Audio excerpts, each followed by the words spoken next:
Module लाए हो कोई? नहीं, मॉड्यूल कहाँ नहीं ले आते हुए तुम लोग? मॉड्यूल तो लाया करो भाई अपने साथ। बैग भारी हो गया आज। क्या क्या ले आए हो भाई? ये भाई साहब, कपड़ा वपड़ा भी रखे हो क्या? ये क्या है?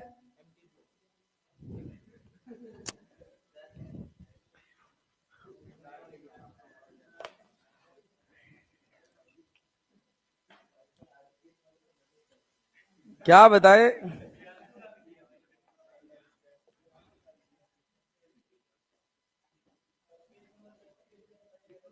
हाँ, पेज नंबर 63।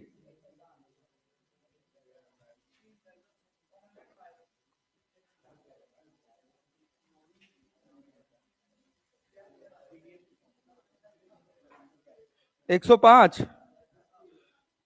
105 का तीनों सही है, ए सी डी। आंसर क्या दिया है? बी दिया है। तो इसमें बताइए, in the circuit the output Y not become zero for the input, तब होगा बी होगा। कौन सा ग्राफ हो? वेव फॉर्म नहीं बताए थे क्या? अरे तो पढ़ लो ना यार, तो खत्म करो भाई नाटक। हाँ भाई, वो हमको आता ही नहीं है, तुमको कहाँ से बताएंगे? नहीं आएगा यार पेपर में, जब कह रहा हूं आज तक कभी नीट में पूछा ही नहीं गया। छोड़ दो।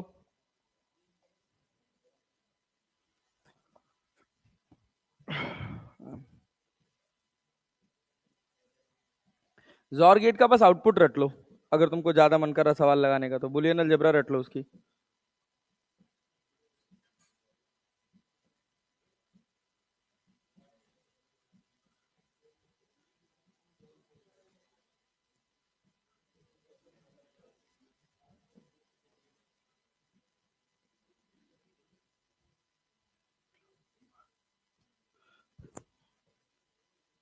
चलो भाई देखो, ये बताओ, ये पहले ये बताओ कि ये गेट कौन सा है? ये गेट कौन सा है? गेट आइडेंटिफाई करो। गेट आइडेंटिफाई करो। यहां पे इनपुट दिए ए, यहां क्या मिला? क्या मिलेगा भाई? ए बार मिलेगा।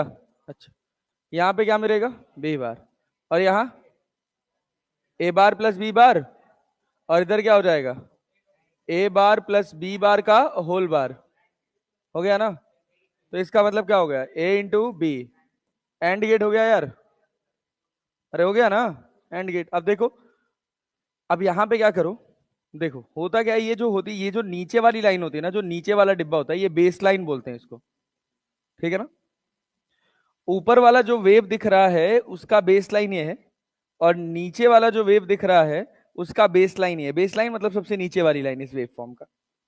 जो इसके ऊपर रखा है इसका नंबर होता है 1, और जो इधर नीचे है उसका नंबर 0। जैसे ये 1 हो गया, ये 0, ये 0, ये 1, ये 1, ये 0 और ये 0। यहां बोलो 1 0 1। हो गया ना? अब ये आउटपुट कैरेक्टरिस्टिक है, ये इसकी आउटपुट कैरेक्टरिस्टिक है। आउटपुट मिलाओ क्या? इसके हिसाब से तुमने इनपुट ए पे दिया कितना? 1, बी पे भी कितना दिया? 1, क्या मिलेगा? 0 0 मिलेगा। लगता हो क्या? 1 और 1, 1 इंटू 1 कितना हुआ? 1। क्या पहले में 1 है? अरे दूसरे में भी है, तीसरे में भी है, चौथे में, इसे सी में नहीं है ना, तो सी नहीं होगा। सी नहीं होगा। अब उसके बाद देखो, यहां कितना है? 0, यहां भी कितना है? 0। तो 0 0 0, यहां भी 0, यहां भी 0 और यहां भी 0। हो गया। सही है अभी? समझ पा रहे हो? 0 इंटू 0 क्या मिलेगा? 0। तो इसमें भी 0 का आउटपुट मिला है कि नहीं मिला है? देखो 1 वाला आउटपुट हो गया ना, 1 1 1। अब देखो 0 0 कितना हो गया? 0। तो यहां भी क्या है? 0, यहां भी क्या है? 0, यहां भी क्या है? 0। अभी दोनों, अभी तीनों सही है। अब 0 इंटू 1 क्या होगा? तो यहां क्या है? 0, यहां क्या हो गया? 1, यहां क्या हो गया? 0, मतलब ये कट गया। 1 इंटू 0 कितना होगा? 0। और यहां क्या आ गया? 1। तो कौन सही हो गया? समझ गए? यही है वेव फॉर्म। यही है वेव फॉर्म, और क्या है।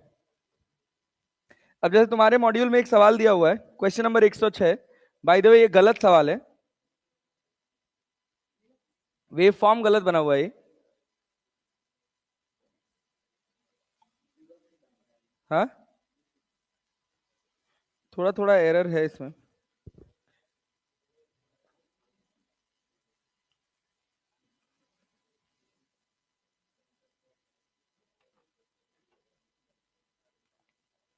एक सवाल तो नीट 2016 के नाम पे बेवकूफ बनाया है, 2000 क्वेश्चन नंबर 25, जेई मीन्स 2016 का सवाल है। जेई मीन्स 2016 में पूछा गया था ये। अब नीट में भी पूछा गया हो तो पता नहीं, बट जेई मीन्स 2016 में था। यहां देखो, सुनो, इधर देखो, ये एक्स तुम्हारा आउटपुट है और ए बी सी डी चार इनपुट्स है। तो क्या इनपुट दिए हो ए पर, बोलो ए पे इनपुट क्या दिए हो पहले, 1, क्या है, 0, यहां भी 0, यहां भी 0, यहां भी 0, और रिजल्ट क्या मिला है, 0। यहां क्या मिला है, 0 मिला है। यहां क्या दिए हो, 0 0 1, क्या मिला है, ये 0 है ना, क्या मिला है, 1 मिला है। अच्छा और देखो जरा, तो यहाँ क्या है, 1, इधर क्या है, 0, इधर 0, इधर 1, इधर 0, यहाँ क्या है, 1 1 0 0, और फिर क्या मिला है, 1। देख रहे हो खाली ऐड हो रहे हैं क्या, 0 0 0 0 जुड़ा, क्या हो गया, 0, 1 0 0 0 जुड़ा तो क्या बन गया, 1, 0 1 0 0 जुड़ा, क्या बन गया, 1, 1 1 0 0 जुड़ा तो क्या बन गया, 1। सब में कौन से में आउटपुट जुड़ता है, कौन से गेट में, और में, तो और विल बी द आंसर। कहो, एंड, नैंड नहीं हो सकता, कैसे हो जाएगा नैंड, क्या चीज, तो ला पहला वाला 0 कैसे हो जाता, ठीक है ना, पहला वाला गड़बड़ा जाता। हाँ, एक और सवाल है, अब तुम लोग तो पढ़ ही लिए हो तो कर ही लोगे।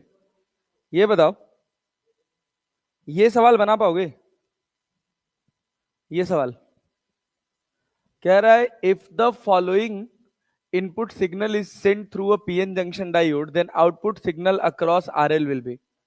आउटपुट सिग्नल कैसा मिलेगा, हाफ वेव रेक्टिफायर है क्या, अरे हाफ वेव रेक्टिफायर है ना, तो प्लस वोल्ट पे यहाँ पॉजिटिव और यहाँ नेगेटिव, अरे ठीक है, आउटपुट मिलेगा, अरे मिलेगा ना, तो कितने वोल्ट का मिलेगा, बोलो बोलो बोलो, ये तुम्हारे पास कितना वोल्ट है, 0 वोल्ट है, अरे क्लियर है, तो -10 से +10 में फॉरवर्ड वाइज में हो कि रिवर्स वाइज में, फॉरवर्ड वाइज में हो ना, तो कौन सा आउटपुट होगा इसमें से, कौन सा आउटपुट होगा बोलो, भाई ये वेव फॉर्म तो ऐसे चल रहा है, अब ये वेव फॉर्म, अगला वेव फॉर्म ऐसे बनेगा, ऐसे ही तो बनेगा, तुमको कितने का आउटपुट मिल रहा है,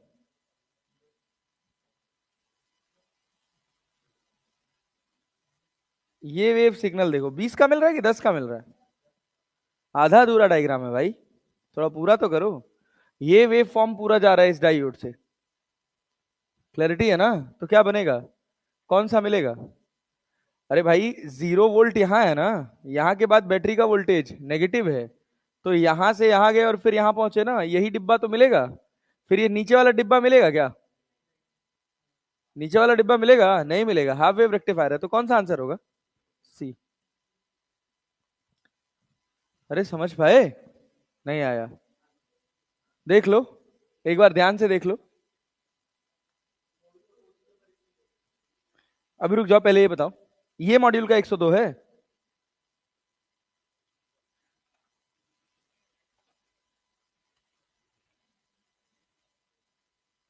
ये 102 कहाँ है यार। अच्छा तुम पूछ रहे हो which one of the following gate can be served as building block of any digital circuit, and NAND gate होता है, नैंड गेट याद कर लेना इसको, ये बनाओ फिर, ये बनाओ फिर, कौन सा सही होगा इसमें,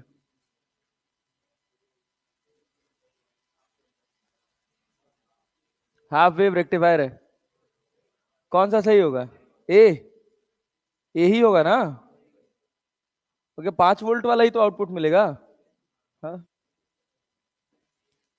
ये कब पूछा गया था, 2015 में।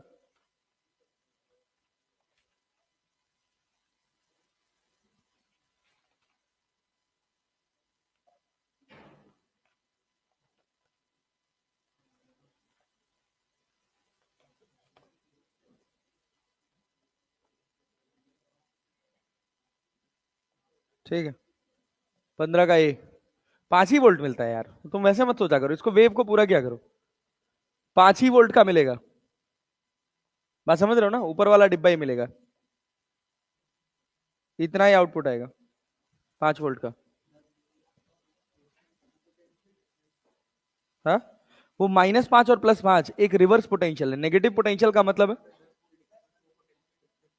If the PN junction a square input signal of 10 volt. अरे तो वो टोटल पोटेंशियल डिफरेंस दे रहा है ना भाई, तुमको बस केवल अपर हाफ का लेना है, 0 से ऊपर तक का, दैट्स इट। और वेव डायग्राम ज्यादा क्वेश्चन ही नहीं है यार कहीं।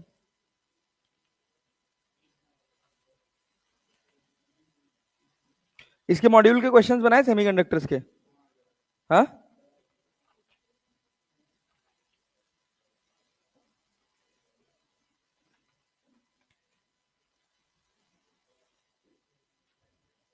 चलो एक गेट सॉल्व करो।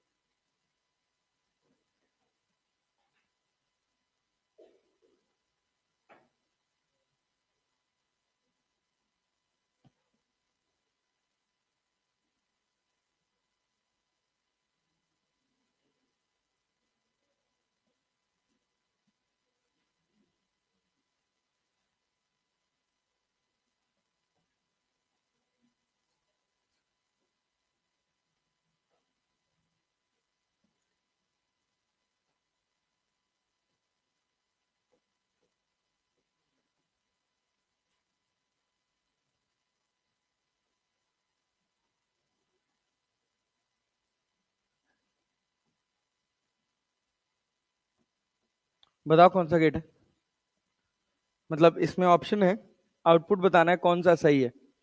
पहला दे रखा है, वो कह रहा for the given system of logic gates from the study of truth table it can be found that to produce a high output 1 at R we must have. वहां आउटपुट 1 प्रोड्यूस करना है तो x बराबर 0, y बराबर 1, x बराबर 1, y बराबर 0, x बराबर 1, y बराबर 1, x बराबर 0, y बराबर 0। बोलो कब किस पर आउटपुट 1 मिलेगा।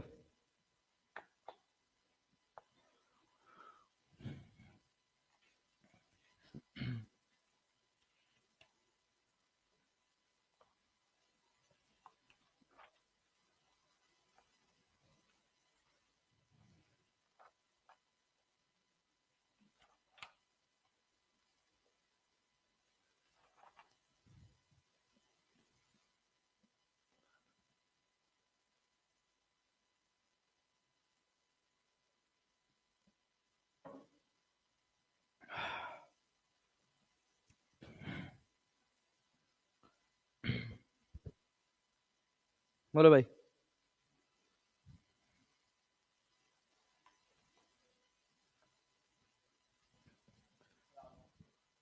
हाँ आउटपुट 1 है, बताना है किस पे 1 आ रहा है।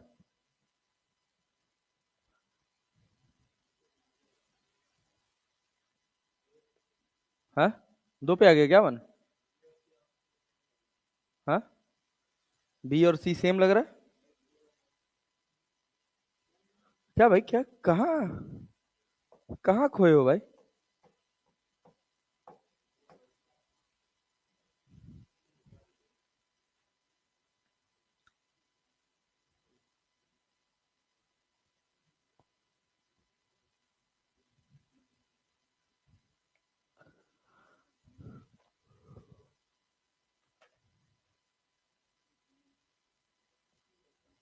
हम्म,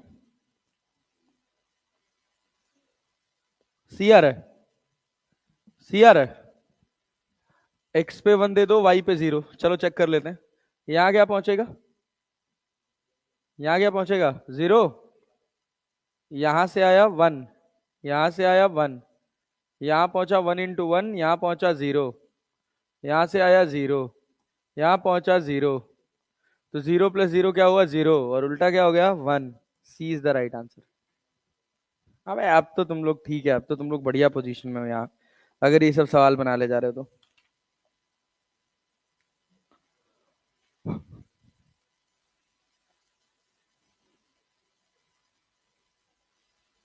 एक क्वेश्चन बनाओ, क्वेश्चन नंबर मॉड्यूल का ही है।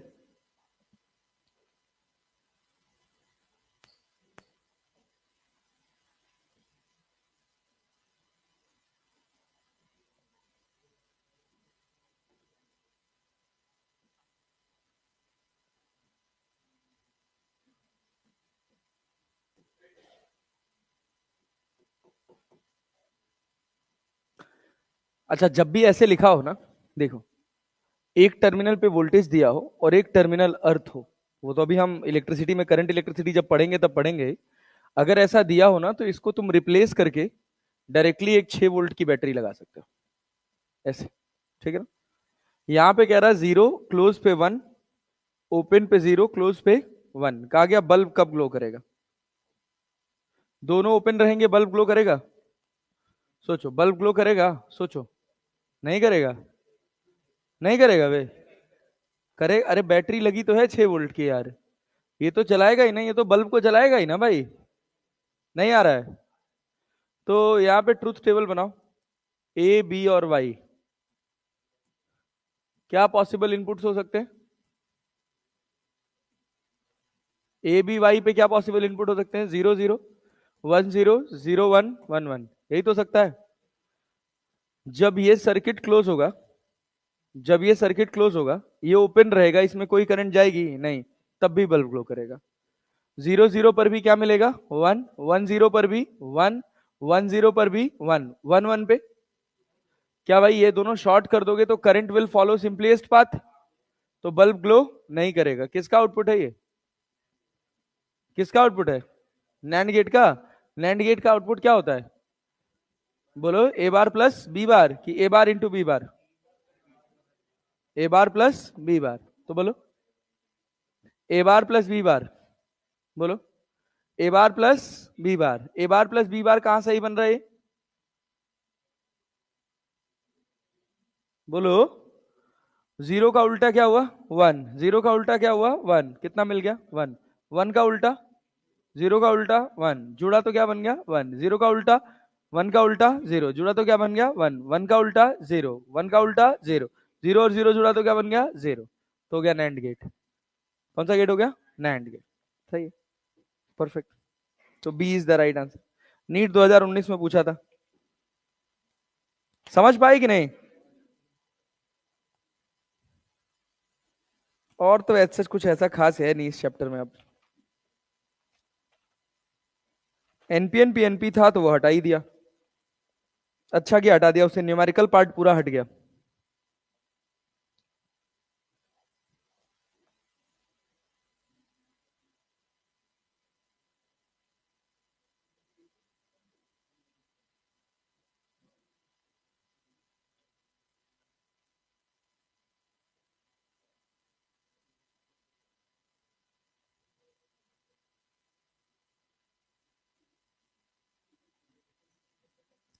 अगर तुम जॉर गेट का आउटपुट याद रखना चाहो तो रख सकते हो कि 0 0 पे 1 मिलेगा, 1 1 पे 0 0 पे 0 0 पे 0 मिलेगा, 1 1 पे 0 मिलेगा। जब 0 1 होगा तो 1 मिलेगा, और जब 1 0 होगा तब 1 मिलेगा। एक्सक्लूसिव और गेट बोलते हैं इसको।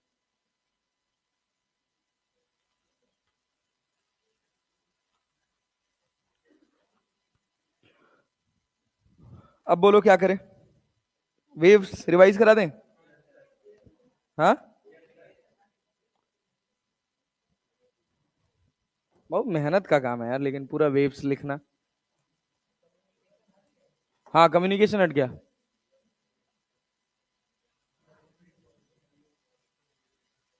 कम्युनिकेशन तो कब का हट गया?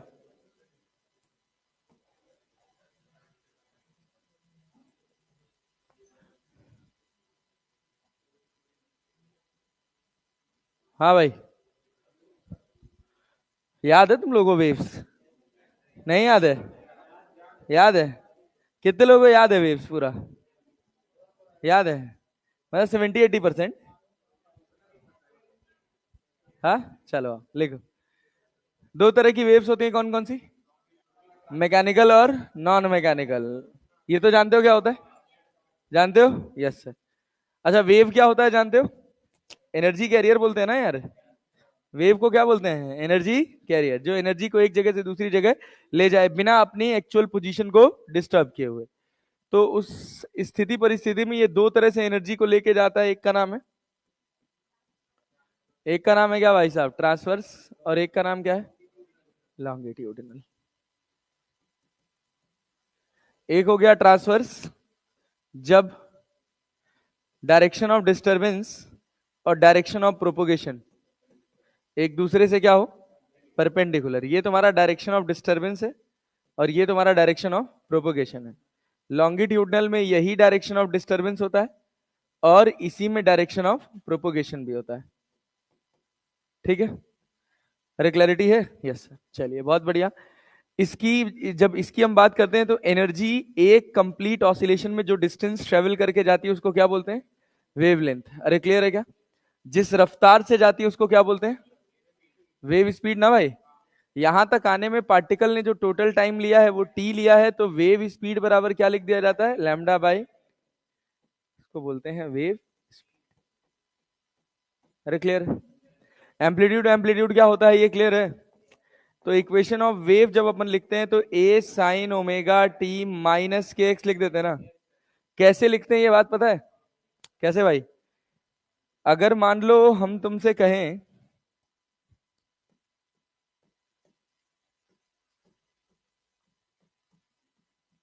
इक्वेशन ऑफ वेव की बात करें और हम तुमसे कहें कि तुम्हारे पास एक वेव है, ऐसे चल रही है, यहां से एक्स पे जाके एक कोई पॉइंट मान लिया, एक कोई पार्टिकल पकड़ लिया वाई, जो एसएचएम परफॉर्म कर रहा है। अरे कर रहा है ना? ये कैसी वेव है? स्टैंडिंग की प्रोग्रेसिव। एनर्जी को एक जगह से दूसरी जगह ले जा रही है ना यार। तो कैसी वेव है? Progressive wave. अगर ये प्रोग्रेसिव वेव है तो इसको क्या वाई एक्स कॉमा टी लिखा जाता है। तो ये पार्टिकल जो एनर्जी को एक जगह से दूसरी जगह ले जाने की कोशिश कर रहा है या ले जा रहा है, वो पार्टिकल जो टी टाइम पे एसएचएम परफॉर्म कर रहा है, क्या सोर्स पार्टिकल कुछ देर पहले कर चुका है? तो y बराबर, अगर सोर्स पार्टिकल का equation a sign omega T है तो इसकी इक्वेशन में क्या डाल दोगे t की जगह? बोलो बोलो बोलो। t की जगह t minus x by v, क्योंकि यहां से यहां तक एनर्जी को पहुंचने में कितना समय लग रहा है? तो जो ये पार्टिकल t समय पे करेगा, क्या ये x बाई वी समय पहले कर चुका होगा? अरे कर चुका होगा। तो और इसको जब अपन सिंप्लीफाई करते हैं तो क्या लिखते हैं?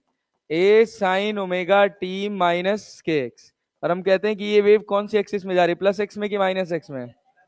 कौन से में जा रही है? प्लस एक्स एक्सिस में। अरे क्लियर है? पक्का जी? यस। अच्छा सुनो, दूसरी बात, अगर हम कहें कि अपने पास कोई इक्वेशन है ए sine omega t plus k x, तो अपन क्या बोलेंगे? कौन से एक्सिस में जा रही है? माइनस एक्स एक्सिस में। मतलब y इक्वल्स टू, अगर अपने पास लिखा हो A sine plus minus omega t plus minus k x, तो ये कौन सी एक्सिस है? Minus x axis. लेकिन अगर यही लिखा हो y बराबर A sine plus minus omega t minus plus k x, तो इसका मतलब कौन सी एक्स एक्सिस, कौन सी एक्सिस में? पॉजिटिव एक्स एक्सिस में। अरे क्लियर है ना? ये पॉजिटिव एक्स एक्सिस में जा रही होती है। अच्छा, लगभग जितनी भी equations A x plus minus B t के फॉर्म में होती हैं, ये सब कौन सी इक्वेशन होती है? Wave equation. कुछ कंटिन्यूअस होती हैं और कुछ डिसकंटिन्यूअस होती हैं, लेकिन होती वेव ही है। ठीक है ना? अच्छा, दूसरी बात, अगर अपने को वेलोसिटी ऑफ पार्टिकल निकालना हो, क्या निकाल सकते हैं? अरे निकाल सकते हैं वेलोसिटी ऑफ पार्टिकल। तो पार्टिकल की रफ्तार निकालने के लिए अपन क्या कांस्टेंट करते हैं? अरे दो वेरिएबल है ना वेव में। जब तक टाइम कांस्टेंट कर देगा रे गधा। वेलोसिटी निकाली है ना इस पार्टिकल की, तो ये पार्टिकल की पोजीशन फिक्स रहेगी तभी तो इसको एसएचएम करते देखोगे। तो वेलोसिटी ऑफ पार्टिकल के लिए एक्स को क्या कर देते हैं, कांस्टेंट। तो वाई बराबर, अरे तो मतलब वेलोसिटी बराबर डायरेक्टली लिख दिया जाए, लिख लेना।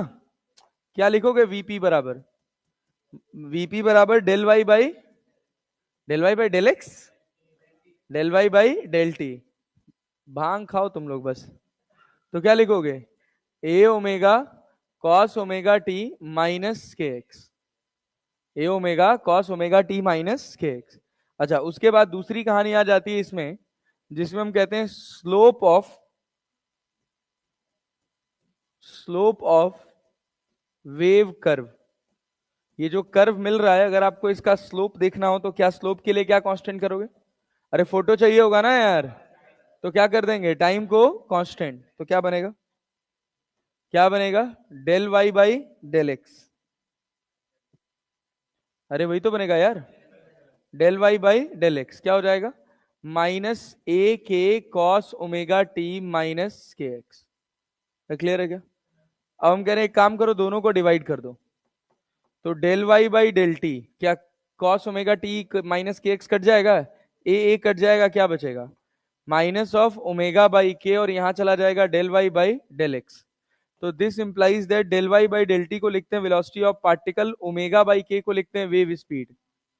क्या लिखते हैं भाई साहब, वेव स्पीड। और यहाँ क्या हो जाता है, del y by del x का मतलब क्या है, स्लोप। अरे क्लियर है भाई। इसी इक्वेशन में वेव स्पीड लिखने के लिए एक फॉर्मूला और पढ़ा था आपने, क्या पढ़ा था, coefficient of T upon coefficient of x. Mod लगा लो ना यार, हटाओ ना। Coefficient of T upon coefficient of x, wave इधर जा रही है तो पॉजिटिव और पीछे जा रही है तो नेगेटिव, दैट्स इट। अच्छा, इस फॉर्मूले को देख के क्या हम पार्टिकल का डायरेक्शन बता सकते हैं। जैसे मान लो हम तुमसे कहें कि तुम्हारे पास ऐसे एक वेव है, इस पार्टिकल के बारे में बताओ, ये पार्टिकल कहां जाएगा, तो नीचे की ऊपर, ऊपर जाएगा। देखो स्लोप कैसा है, नेगेटिव, और वेव स्पीड कैसी है, पॉजिटिव, तो नेगेटिव नेगेटिव मिलकर क्या हो गया, पॉजिटिव। और दूसरी बात ये देखा करो कि जिधर वेव जा रही है ना, उसमें दो पॉइंट मार्क कर लिया करो, एक उसके पहले और एक उसके बाद में। तो वेव इधर जा रही है तो कौन पहले आया, ऊपर वाला कि नीचे वाला, पहले कौन आया, ऊपर वाला ना। तो ये जो है, ये जो पार्टिकल है, जिस पार्टिकल का ज्ञान करना है, अगर उसके ऊपर है तो मतलब ये पार्टिकल ऊपर जाएगा। बात समझे। जैसे अगर हम तुमसे कहें कि ये बताओ, ये पार्टिकल किधर जाएगा, तो इसमें दो पॉइंट्स बना लो, एक इसके आगे बना लो और एक इसके पीछे बना लो। तो जो पीछे वाला पार्टिकल है वो कहाँ है, नीचे जा रहा है ना। अरे क्लियर, वो तो पीछे है, नीचे है ना इसके, अरे इसके नीचे है ना, तो ये पार्टिकल ये नीचे जाएगा। अरे क्लैरिटी है ना। जो ये पहले कर चुका वही तो ये करेगा ना। तो पहले ये इस पोजीशन पे था, तो अब ये भी तो इसी पोजीशन पे आने की कोशिश करेगा, तो कहाँ आएगा, नीचे। सिंपल कॉन्सेप्ट है। अब मान लो फॉर एग्जाम्पल, अगर हम तुमसे कहते हैं कि तुम्हारे पास ये ऐसी वेव है, और ये वेव इधर जा रही है वी रफ्तार से, ये वेव इधर जा रही है वी रफ्तार से, मेरे से पूछा जाए कि बताओ ये वाला पार्टिकल कहाँ जाएगा, तो क्या क्या करेंगे भैया, हम इस पे दो पॉइंट मार्क कर लेंगे, हो एक इधर एक इधर, तो पीछे वाला पॉइंट नीचे है ना, तो ये भी कहाँ जाएगा, नीचे। तो समझ गया ना। हाँ, ये हो गया। अच्छा दूसरी बात क्या, और क्या पढ़े थे इसके बाद, हाँ, general equation of wave, double differentiation कर दिए थे क्या, क्या होता है, एक बार डिफरेंशिएट करोगे d2y/dt2 बराबर क्या बन जाता है यहाँ पे, अरे पूरा रिजल्ट बताओ ना, क्या omega square upon k square del two y by del x two हो जाता है ना यार ये, अरे हो जाता है ना भाई। इसको हम क्या लिख लेते हैं, del two y by del t two बराबर कितना, v square del two y by del x two. जो वेव इस इक्वेशन को फॉलो करती है, जो वेव इस इक्वेशन को फॉलो करती है उसको बोलते हैं कंटिन्यूअस वेव। क्या बोलते हैं, कंटिन्यूअस वेव। दो तरह की वेव होती है, कंटिन्यूअस होती है और एक डिसकंटिन्यूअस होती है। तो ये बेसिकली कंटिन्यूअस वेव होती है। अच्छा इसके बाद हाँ क्या भाई साहब, speed of transverse wave in string.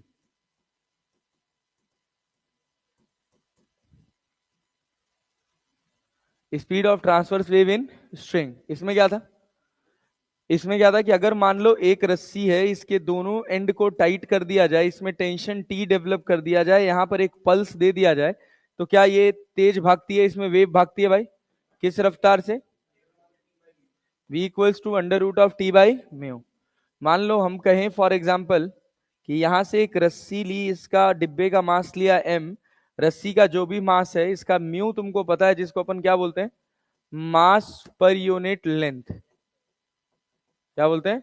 Mass per unit length. Mu बराबर हो गया मास पर यूनिट लेंथ। और अगर हम कहें कि मास ऑफ रोप जो है वो बहुत छोटा है, किससे? एम से, तो इसमें कोई पल्स डेवलप करोगे तो क्या ये कांस्टेंट रफ्तार से ऊपर जाएगी? अरे छोटा है तो कांस्टेंट रफ्तार से ऊपर जाएगी, जाएगी ना। और कांस्टेंट रफ्तार क्या होगा? v equals to under root of T by mu. T की जगह क्या लिख सकते हो? अरे पूरे में mg ही तो टेंशन रहेगा, तो क्या लिखोगे? mg by mu, mg by mu. अच्छा सोचो, अगर हम तुमसे कहें कि तुम्हारे पास ये रोप है और ये तुम्हारी पल्स है, इस रोप का अपना मास है और इसमें जो इलोंगेशन है वो इसके खुद के मास की वजह से, तभी तो वेव ट्रेवल करेगा। अरे क्लियर है ना? तो जब ये वेव ट्रेवल करेगा तो किसी भी समय पे इसकी रफ्तार क्या होगी? v equals to under root of x g, और एक्सलरेशन क्या होगा? g by two. वैसे ही ये फॉर्मूला कोई बहुत खास काम का फॉर्मूला नहीं है, हमेशा अपने को याद रखना है v इक्वल्स टू क्या होता है? Under root of T by mu. जिस जगह रफ्तार निकालनी उस जगह टेंशन निकालो, वैल्यू रख दो, आंसर आ जाएगा। लेकिन एक्सलरेशन फिक्स रहेगा, कितना? g बाई टू, उसमें कोई चेंज नहीं होगा। फॉर कॉमन एग्जाम्पल अगर हम तुमसे कह दें कि ये तुम्हारे पास एक रस्सी है, ये तुम्हारे पास एक डिब्बा है, इस डिब्बे का मास m है, इसका म्यू है, और mass of rope is in comparison to the mass of the block. अरे बात समझ रहे हैं ना? तो इसमें बस एक ही बात फिक्स रहेगी, वो क्या है कि इसका जो एक्सलरेशन होगा पल्स का वो कितना होगा? g by to. अरे क्लियर है ना? अब मान लीजिए हम कह दे रहे हैं कि रोप का मास जो है एम आर जो है वो किसके बराबर है? m के बराबर है, तो ये भी m के बराबर हो गया। तो यहां जब आप टेंशन देखेंगे तो mg होगा, और ऊपर टेंशन कितना होगा? 2mg होगा। अरे होगा ना? तो यहां पर अगर आपको रफ्तार लिखनी है तो t बराबर क्या लिखेंगे? सॉरी, v बराबर क्या लिखेंगे? Under root of T by mu. तो v बराबर अपन क्या लिखेंगे? Under root of T by mu. T की जगह क्या? mg divided by mu. अरे क्लियर है ना? म्यू को लिखते हैं m बाई एल, तो ये कितना हो जाता है? Root l ji.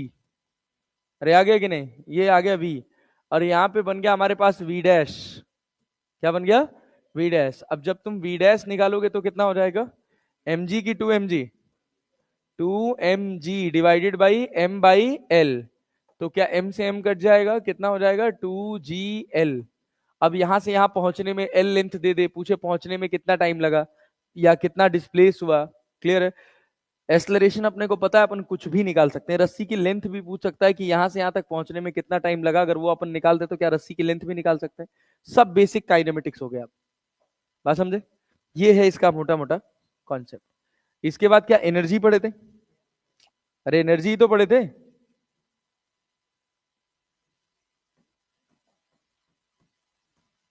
Energy of energy transfer in wave.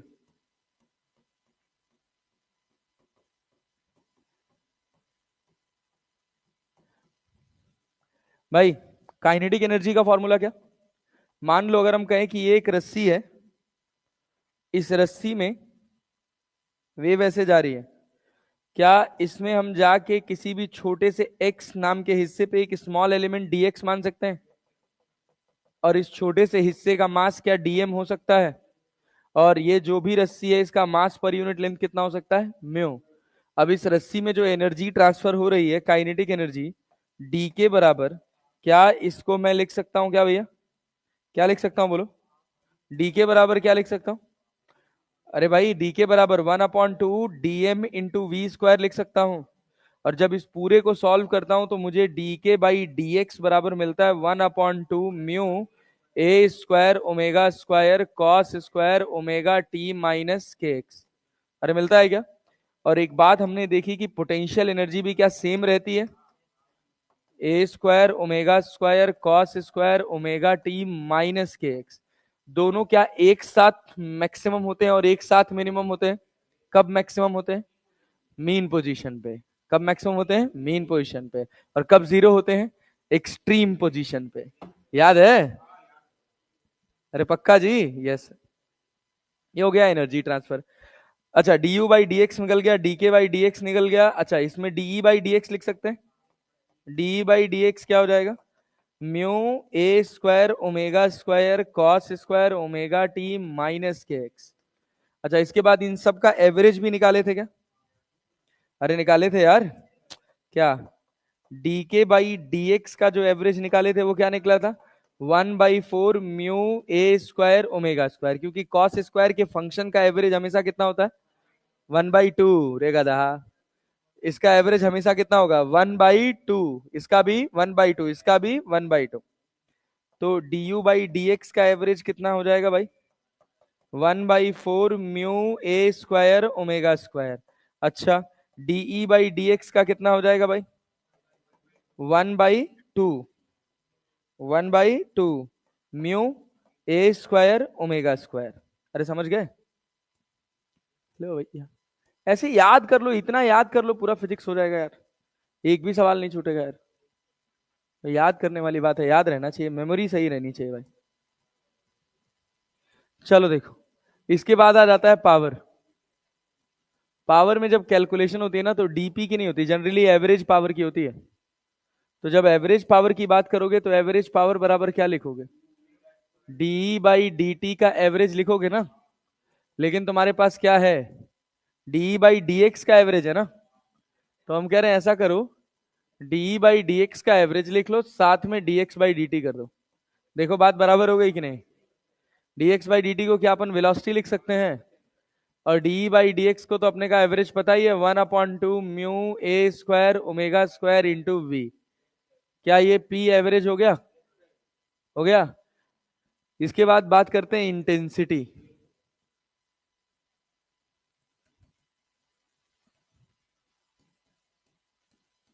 जब इंटेंसिटी की बात करते हो तो इंटेंसिटी को डिनोट करते हैं आई से, और ये होता है क्या?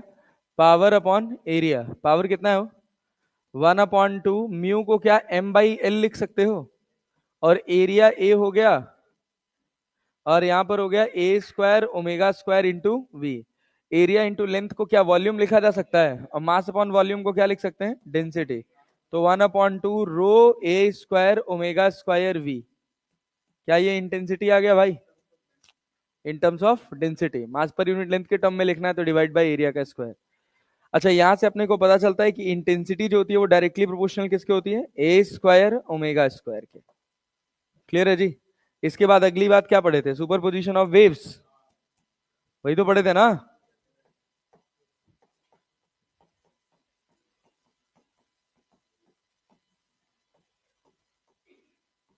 Super position of waves. अब मान लो अगर हम तुमसे कहें कि तुम्हारे पास एक इक्वेशन है y1 बराबर a1 sign omega t minus के x1, और y2 बराबर है a2 sign omega t plus या माइनस के x2, जो भी है, ठीक है ना? क्या इनके बीच में कुछ फेज डिफरेंस है? अरे फेज डिफरेंस है। डेल्टा फाई को क्या लिखा जाएगा? फेज डिफरेंस के डेल्टा एक्स लिख लेंगे ना, x2 minus x1। Delta phi को ही लिखते हैं फाई, और इसकी वैल्यू होती है 2 पाई बाई लैम्डा। अरे के 2 पाई बाई लैम्डा हो गया ना, और ये क्या है? Delta x. अरे हो गया। यहां से हम एक कंक्लूजन पे पहुंचते हैं कि अगर एक वेव अपने पास इधर है, उसका एम्पलीट्यूड a1 है, और एक वेव इधर है, इसका एम्पलीट्यूड a2 है, इनके बीच का गैप कितना है? फाई है। तो क्या रिजल्टेंट वेव बता सकते हैं? ए नेट बता सकते हैं ना? तो ए नेट कितना होगा भाई? ए नेट स्क्वायर बराबर a1 square plus a2 square plus 2a1 a2 cos five. ये सब लिखने में कोई दिक्कत नहीं है। क्या हम जानते हैं intensity is directly proportional to amplitude का स्क्वायर, अगर ओमेगा कांस्टेंट है तो? ओमेगा कांस्टेंट होगा तभी सुपरपोजिशन होगा, अदरवाइज सुपरपोजिशन होने वाला नहीं है। अभी यही सब पूरी लाइन बाय लाइन कहानी रिपीट होके आएगी वेव ऑप्टिक्स में, एज इट इज, सब एकदम as it is. A n की जगह क्या लिखेंगे, आई नेट लिख लेना, स्क्वायर है ना भाई। तो यहाँ क्या हो जाएगा, I one plus I two plus two root I one I two cos five. समझ गए क्या? अब इसमें कंडीशन थी फॉर मैक्सिमा और फॉर मिनिमा, था ना? For maximum amplitude, for maximum amplitude cos five का वैल्यू किसके बराबर नहीं था? कॉस फाइव बराबर क्या, वन। तो फाइव बराबर क्या, जीरो। अरे पूरा मतलब एक जनरल फॉर्म बनाओ, क्या टू एन पाई था, टू एन पाई। तो फाइव की जगह क्या लिख सकते हो, two pi by lambda into delta x बराबर टू एन पाई। क्या पाई से पाई कट जाएगा, टू से टू कट जाएगा, डेल्टा एक्स बराबर क्या भाई साहब, एन लेमडा। और एन कहां से शुरू होगा, जीरो वन टू से। अरे क्लियर है? अब यहां पर एक बात ध्यान से देखो, अगर आपको ए मैक्स लिखना हो तो आप लिख सकते हो ए वन प्लस ए टू, अरे लिख सकते हो। और आई मैक्स लिखना हो तो आप लिख सकते हो root I one plus root I two का होल स्क्वायर। ये दो कंक्लूजन निकाल सकते हो, तो ठीक है ना? फॉर मिनिमम एम्पलीट्यूड, बोल भाई बोल भाई बोल भाई, फॉर मिनिमम एम्पलीट्यूड क्या भाई, कॉस फाइव की वैल्यू जीरो की माइनस वन, कॉस फाइव का वैल्यू माइनस वन। तो फाइव बराबर क्या, two n plus one pi की माइनस वन पाई है, माइनस वन पाई। और यहाँ एन कहां से शुरू होगा, एक दो, क्योंकि क्या पहला मिनिमा मिलेगा, गड़बड़ मत करना, प्लस पाई मत लिखना, सवाल गलत हो जाएगा। तो फाइव बराबर हो गया two n minus one pi. अच्छा मित्र, इसके बाद कहां पहुंचे, क्या डेल्टा एक्स लिख लें, delta x two n minus one lambda by two, two n minus one lambda by two. Clear है? अच्छा ए मिन लिखना हो तो क्या लिखोगे, A one minus A two, और क्या, और आई मिन लिखना हो तो क्या लिखोगे, क्या भाई, under root of I one minus under root of I two का होल स्क्वायर। अरे ठीक है? इसके बाद इसके कुछ रेशियोज पढ़े थे हम लोग, पढ़े थे, क्या था रेशियोज में? पहला तो I one upon I two बराबर क्या हो गया, A one square upon A two square. फिर उसके बाद आई मैक्स अपॉन आई मिन बराबर क्या, ए वन प्लस ए टू का, पहले ऐसे छोड़ो, एक सीक्वेंस में चलो, पहले लिख लो ए मैक्स अपॉन ए मिन का होल स्क्वायर। याद आ रहा है कुछ? तो क्या भाई, A one plus A two upon A one minus A two का whole square equals to under root of I one plus under root of I two upon under root of I one minus under root of I two का whole square. अरे आता है? इसी में हम लोग सीखे थे counting of maxima and minima, सीखे थे ना, counting of maxima and minima. ये थोड़ी पढ़ाऊंगा अब शॉर्ट नोट्स में, सीख लेना जाके, दोबारा अगर भूल गए हो तो याद कर लेना। इसके बाद क्या पढ़े थे भाई, रिफ्लेक्शन ऑफ वेव्स पढ़े थे।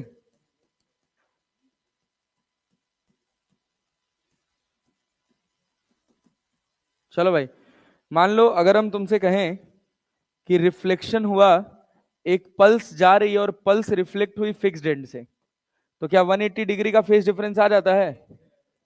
अरे पल्स क्या ऐसे पलट के वापस आती है भाई?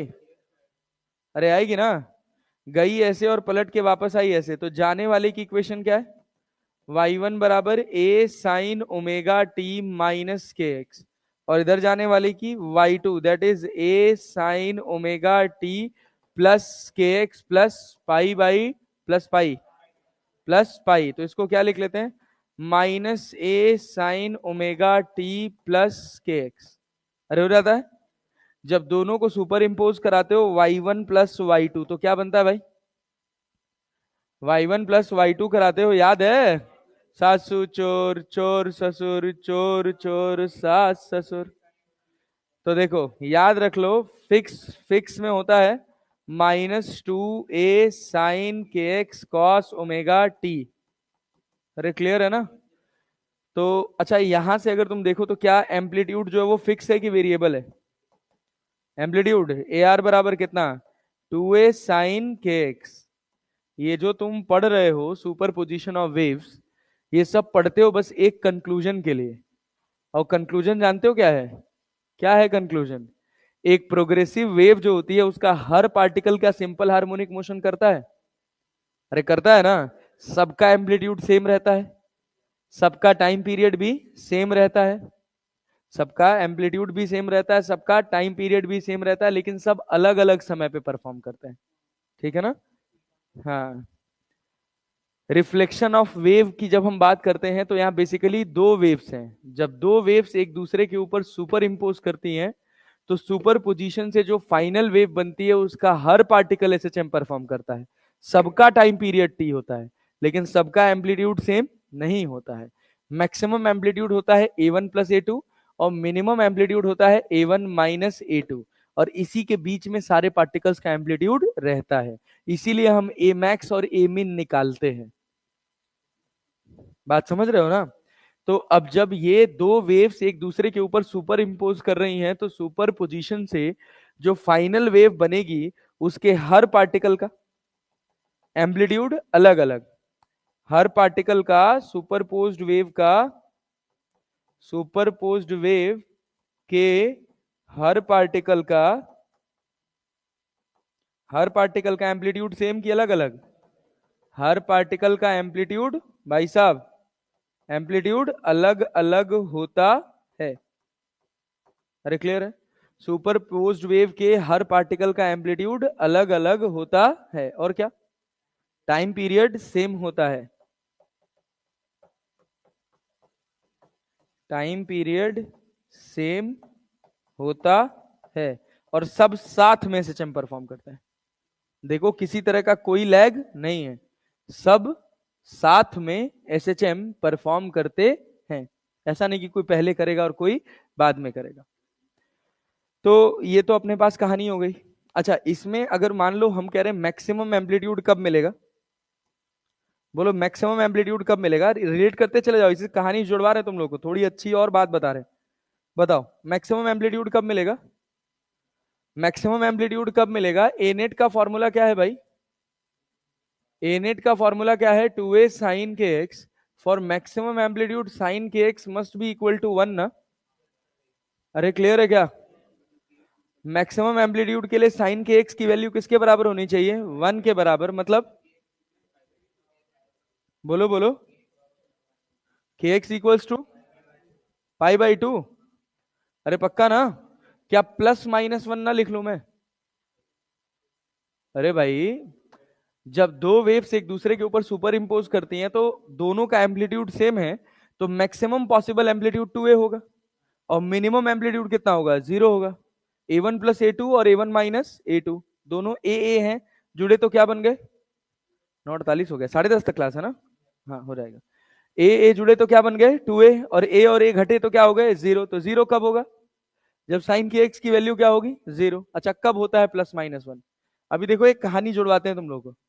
क्या होगा +-1 कब होगा? जब के एक्स किसके बराबर होगा? π/2, 3π/2, 5/2, 5π/2। अरे क्लियर है क्या?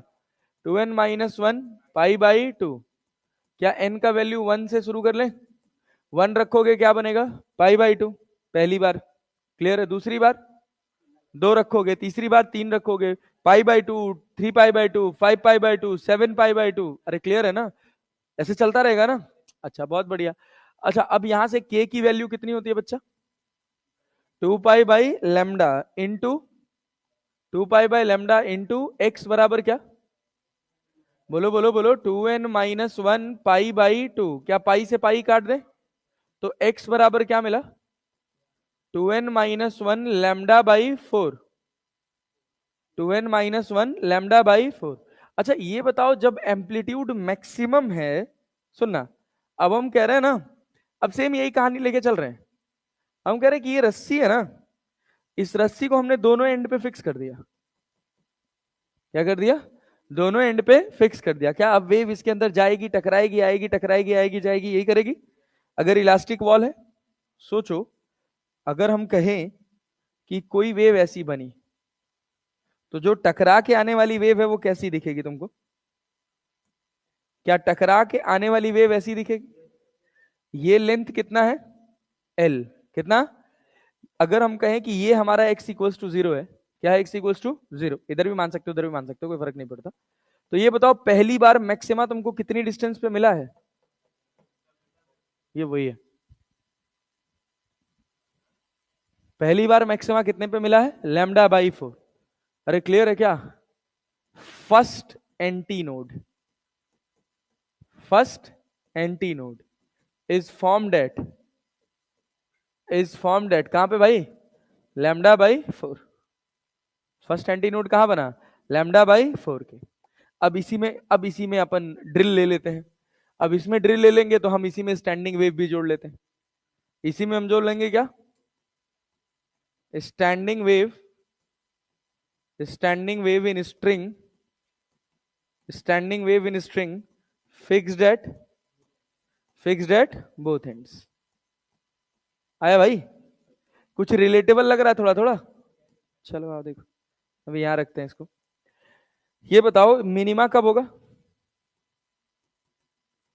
मिनिमा कब होगा? साइन के एक्स बराबर, साइन के एक्स बराबर जीरो। तो के एक्स बराबर कितना? एन पाई। के एक्स बराबर क्या? एन पाई। जीरो पे, पाई पे, 2 पाई पे, 3 पाई पे, 4 पाई पे, 5 पाई पे, सब पे होगा कि नहीं? अच्छा, जब एम्पलीट्यूड जीरो होगा तो क्या बनेगा? नोड की एंटी नोड। जब एम्पलीट्यूड जीरो है तो क्या बन रहा है? नोड। क्या बन रहा है? नोड। देखो पहला नोड कब मिला?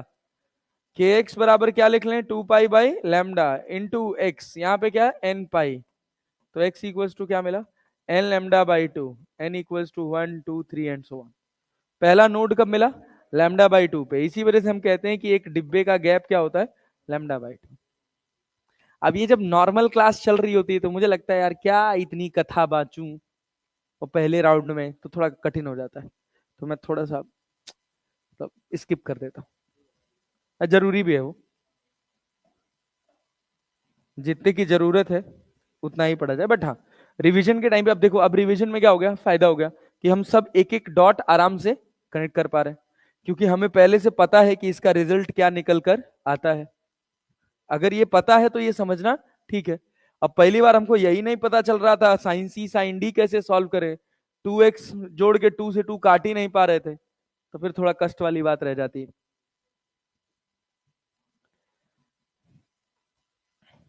चलो भाई, अब यहां आगे देखो। अब इसके बाद अगला हिस्सा है क्या भाई? Standing wave in string fixed at both and, इसी का पार्ट है। तो इसमें सबसे फंडामेंटल वेव क्या ये होती है? अरे होती है ना। तो इसका फ्रीक्वेंसी क्या लिखते हो? v बाई, फॉर्मूला तो v बाई लेमडा ही है। फ्रीक्वेंसी का फॉर्मूला क्या है? v by lambda. तो v की जगह लिख लेते हैं क्या? Under root of T by mu. v की जगह क्या लिख लेते हैं? Under root of T by mu. तो यहाँ पे लेमडा की जगह क्या हो जाता है? अरे भाई, दो कंजिक्यूटिव नोड्स के बीच का जो गैप होता है लेमडा बाई 2, पता चला कैसे आता है ये? अरे क्लैरिटी है ना। तो लेमडा बराबर क्या हो गया? 2l ना। तो हम क्या लिख सकते हैं? v by 2l। तो 1/2l under root of T by mu लिख लेते हैं यार, f1 हो जाता है। सेम एज f2 जब लिखते हैं तो v बाई 2l की जगह कितना हो जाता है? ये तो 2l ही रहेगा, और यहाँ ऊपर 2 चला जाता है क्या? मतलब 2/2l under root of T by mu. अरे ठीक है। ऐसे ही fn लिखते हैं तो क्या लिखते हैं? n/2l under root of T by mu, यही तो लिखते हैं। इसको कौन सा हार्मोनिक बोलते हैं? इसको फर्स्ट हार्मोनिक। कोई ओवरटोन है क्या? नहीं। ये क्या है? कौन सा है? Second harmonic. और कौन सा ओवरटोन? First overtone. अरे क्लियर है ना। ये कौन सा हार्मोनिक? nth हार्मोनिक और n-1 ओवरटोन। क्या ओवरटोन हार्मोनिक से एक कम होगा? क्या ओवरटोन हार्मोनिक से एक कम होगा, या ओवरटोन काउंटेड फ्रीक्वेंसी से एक कम होगा? यही समझाना है, समझे ना। हाँ, हार्मोनिक से मत देखने लग जाना वरना नाचोगे इधर से उधर। चलो आओ।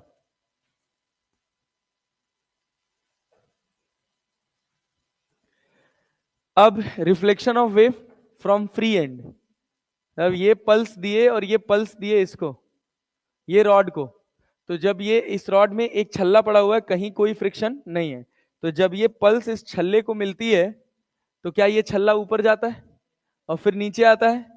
तो क्या आइडेंटिकल जैसा जाता है वैसी ही वेव जनरेट करके वापस भेज देता है क्या? अरे जैसा जाएगा वैसा ही भेजेगा ना। जाने वाले की इक्वेशन है क्या? y1 बराबर क्या? a sign omega t minus k x, और y2 आने वाले की क्या है? a sign omega t plus k x. इसमें कोई लैग नहीं होता, कोई लीड नहीं करता। क्यों नहीं करता? क्योंकि एनर्जी मिली पार्टिकल को, पार्टिकल ने तुरंत रिवर्स नहीं की। पार्टिकल कहाँ जाएगा? ऊपर, फिर कहाँ आएगा? नीचे, और फिर उसके बाद नीचे जाएगा तो एनर्जी रिलीज करना स्टार्ट करेगा।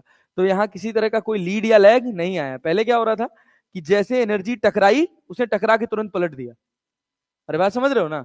उस एनर्जी को प्लस ए जाना था और प्लस ए से पलट के वापस आना था, लेकिन वो पार्टिकल फिक्स था। वो एसएचएम कर सकता है? फिक्स पार्टिकल एसएचएम कर सकता है? नहीं, ये पार्टिकल एसएचएम नहीं कर सकता। ये क्या कर रहा है? बस जैसे ही एनर्जी मिली तुरंत इसको वापस। तो क्या इतना पूरा पार्ट बचा दिया एनर्जी का? मतलब बेसिकली जो यहां दिख रहा है वो यहां नहीं है, वो कहां है? ऊपर, फिर कहां है? नीचे। तो बात समझे ना? तो कहीं गया क्या ये? नहीं, लेकिन ये जा रहा है ना। इस वजह से इसमें कोई लीड नहीं होता या कोई लैग नहीं होता। अच्छा, जब इन दोनों को सुपर इंपोज कराते हैं तो y बराबर बनता है क्या? 2a cos के एक्स साइन ओमेगा टी। अरे बनता है क्या? बनता है ना। चलो, फॉर मैक्सिमम एम्पलीट्यूड, इसमें ए आर क्या है भाई? ए आर क्या है? 2a cos के एक्स, 2a cos के एक्स। क्लैरिटी है ना? एम्पलीट्यूड मैक्सिमम कब होगा? जब cos के एक्स की वैल्यू कितनी होगी? Plus minus one, plus minus one. तो के एक्स बराबर क्या लिखोगे? क्या एन पाई? के एक्स बराबर क्या लिखोगे? एन पाई। एक्स बराबर क्या? अरे 2 पाई बाय लेमडा ना, तो एन लेमडा बाई 2। मतलब इसमें पहला मैक्सिमा तुमको कब मिलेगा? लेमडा बाई 2 पे ना। अरे नहीं आया? आया जी। अच्छा, मिनिमा कब मिलेगा? फॉर मिनिमा कॉस के एक्स की वैल्यू कितनी? 0। तो के एक्स बराबर कितना? 2n-1 pi by 2। तो x बराबर क्या? 2n-1 पाई बाई 4 लिख लें, लैम्डा बाई 4 लिख लें। पाई बाई 4 कह रहा हूं, क्या लिख लेंगे भाई? लैम्डा बाई, अरे के की जगह 2 पाई बाई लैम्डा लिखोगे, पाई से पाई कट जाएगा और दो कहां आ जाएगा? नीचे ना। Lambda by 4। अब सोचो इसमें कैसी वेव बनती है? अगर स्टैंडिंग वेव इसमें तुम बनाना चाहोगे तो कैसी स्टैंडिंग वेव बनाओगे? बोलो। एक एंड को हमने कर दिया फिक्स, एक एंड को कर दिया फ्री। अरे क्लियर है?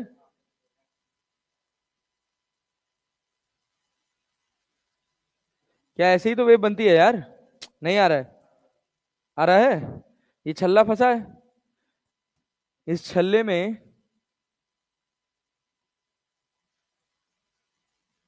ऐसी तो वेव जाती आती है। देखो, पहली बार पहली बार जो एंटी नोड मिलेगा displacement zero, minimum amplitude 2n-1 लैम्डा बाई 4, एन की जगह 1 रखोगे, क्या लैम्डा बाई 4 आएगा? देखो ये हो गया क्या? Lambda by 4। और पहली बार जो मैक्सिमा मिला है वो कहां मिला है? लैम्डा बाई 2 पे। यही है वो रिजल्ट। अरे समझ आया? नहीं आया? कहो, पल्ले पड़ा? पक्का जी? यस। चलो बहुत अच्छा, गुड जॉब। अब सुनना, फॉर मिनिमा कॉस के एक्स बराबर 0, के एक्स बराबर 2n-1, ये सब कहानी हो गई। अब इसी में हम इसको इसको किस में कन्वर्ट कर देते हैं क्या भाई? Standing wave in string, standing wave in string क्या? Free at one end, free at one end. तो जब फ्री एट वन एंड का बात करते हो तो एक एंड क्या हो गया? फिक्स, दूसरा एंड क्या हो गया? फ्री। दोनों एंड पे फ्री मत कर देना भाई। तो क्या फंडामेंटल वेव ऐसी बनती है? तो एफ बराबर क्या लिखते हो? F1 बराबर v बाई लैम्डा लिखते हैं ना, तो 1/4L under root of T by mu. जब F2 लिखते हो तो क्या मिलता है? F2 में क्या बनता है?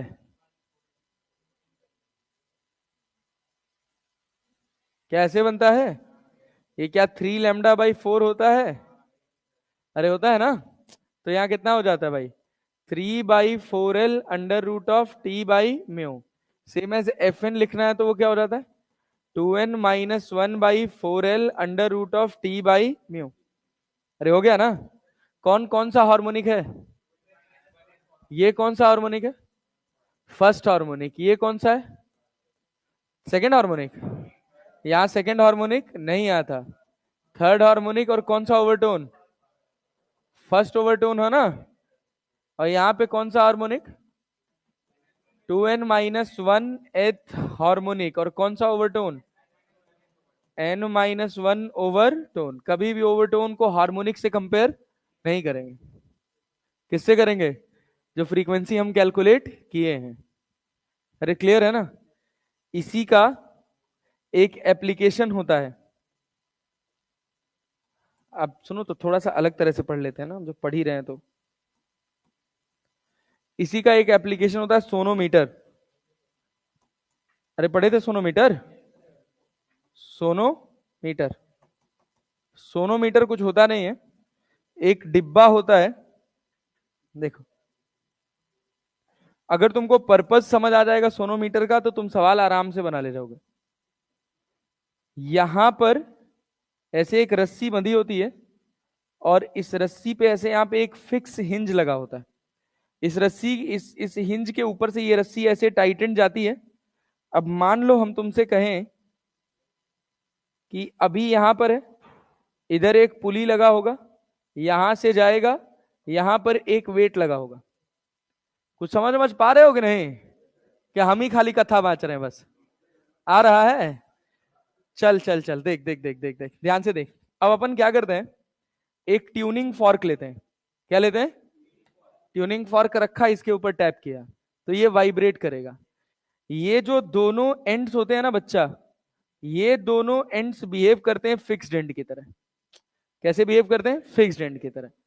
जब कभी भी इस पर, इस वाले एंड पर, यहां तो हमेशा ही नोड रहेगा, जब कभी भी इस वाले पर नोड बनेगा तो इसको बोलते हैं कंडीशन ऑफ रेजोनेंस। क्या बोलते हैं? Condition of resonance. और अपने को एक बढ़िया साउंड सुनाई देगा। क्लैरिटी है ना। तो हुआ क्या कि हमने ऐसे ट्यूनिंग फॉर्क लिया और ट्यूनिंग फॉर्क को लेके इसके ऊपर टैप किया। इस ट्यूनिंग फॉर्क की फ्रीक्वेंसी एफ है। क्लियर है? हमको एक बार तेज साउंड सुनाई दिया। क्लियर? बढ़िया क्लियर साउंड सुनाई दिया। फिर उसके बाद हमने इसको थोड़ा थोड़ा थोड़ा थोड़ा डिस्प्लेस करना स्टार्ट किया। फिर एक बार जब अपन यहां पहुंचे तो फिर तेज साउंड सुनाई दिया, दोबारा तेज साउंड सुनाई दिया। मतलब फिर क्या हुआ होगा? क्या इस जगह पे नोड बना होगा? तभी अपने को तेज साउंड सुनाई दिया है, अदरवाइज तेज साउंड सुनाई नहीं देता। तो ये बताओ, दो पोजीशंस, ये पोजीशन 1 और ये पोजीशन 2, इसके बीच में कितना डिब्बा? कितना डिब्बा? एक डिब्बा। तो ये गैप कितने का हो गया? λ/2 का। कितने का हो गया? क्या ये रस्सी की इनिशियल लेंथ थी L1 और ये फाइनल लेंथ हो गई L2? तो क्या मैं L2 माइनस L1 बराबर λ/2 लिख सकता हूं? अरे क्लियर है क्या? क्या मुझे ट्यूनिंग फॉर्क की फ्रीक्वेंसी पता है? अरे पता है ना। हम इसकी स्पीड बता सकते हैं, या हमको स्पीड पता हो तो हम फ्रीक्वेंसी बता सकते हैं कि ट्यूनिंग फॉर्क की फ्रीक्वेंसी क्या थी। कैसे? एफ बराबर फॉर्मूला क्या होता है? V/λ। और लैम्डा की वैल्यू कितनी है? 1/2 L2 - L1। और V मास दिया हुआ है तो क्या लिख सकते हो? अंडर रूट ऑफ T/म्यू। It is use to find the unknown frequency of the tuning fork. एक कोई ट्यूनिंग फॉर्क लिया, उसकी फ्रीक्वेंसी का ज्ञान नहीं, उसका फ्रीक्वेंसी निकालना इस फॉर्मूले से निकल जाता है। क्लियर है? इसी में एक और गेम होता है, सेम सोनोमीटर का एक और एप्लीकेशन है। वो क्या है कि अब ट्यूनिंग फॉर्क चेंज कर देंगे। मान लो हम कहे कि ये तुम्हारे पास एक डिब्बा है और यहां पर तुम्हारा एक हिंज पार्ट है, एक यहां पर हिंज पार्ट है, यहां से तुमने एक डिब्बा लटका दिया। इस डिब्बे का मास कितना है? m। क्या रस्सी में कुछ तनाव होगा? And they both and will behave like fixed end या फ्री एंड? कैसे बिहेव करेंगे? Fixed and. अब तेरे पास दो ट्यूनिंग फॉर्क है, एक का फ्रीक्वेंसी है F1 और एक का फ्रीक्वेंसी है F2। क्लियर है क्या? और इनके बीच में कोई दूसरा रेजोनेंस नहीं है। तो जब तूने पहली फ्रीक्वेंसी लगाई तो तुझे एक बार तेज साउंड सुनाई दिया। अरे क्लैरिटी है? तो हो सकता है कि इसके अंदर n डिब्बे बने हो। कितने डिब्बे बने हो? n boxes. अरे समझ रहे हो ना? कितने के? λ/2 के। तो अगले वाले पे क्या बनेगा? या तो n+1 बनेगा या तो n-1। अगर इनके बीच में कोई रेजोनेंस नहीं है तो n+1 बनेगा या n-1 बनेगा। कब n+1 बनेगा? सोच, कब? जब फ्रीक्वेंसी ज्यादा होगी या कम? ट्यूनिंग फॉर्क की फ्रीक्वेंसी ज्यादा होगी तो नंबर ऑफ डिब्बे ज्यादा बनेंगे कि कम बनेंगे? सोच लो। लेंथ फिक्स है। लेंथ को तो तुमने क्या कर दिया? फिक्स कर दिया ना।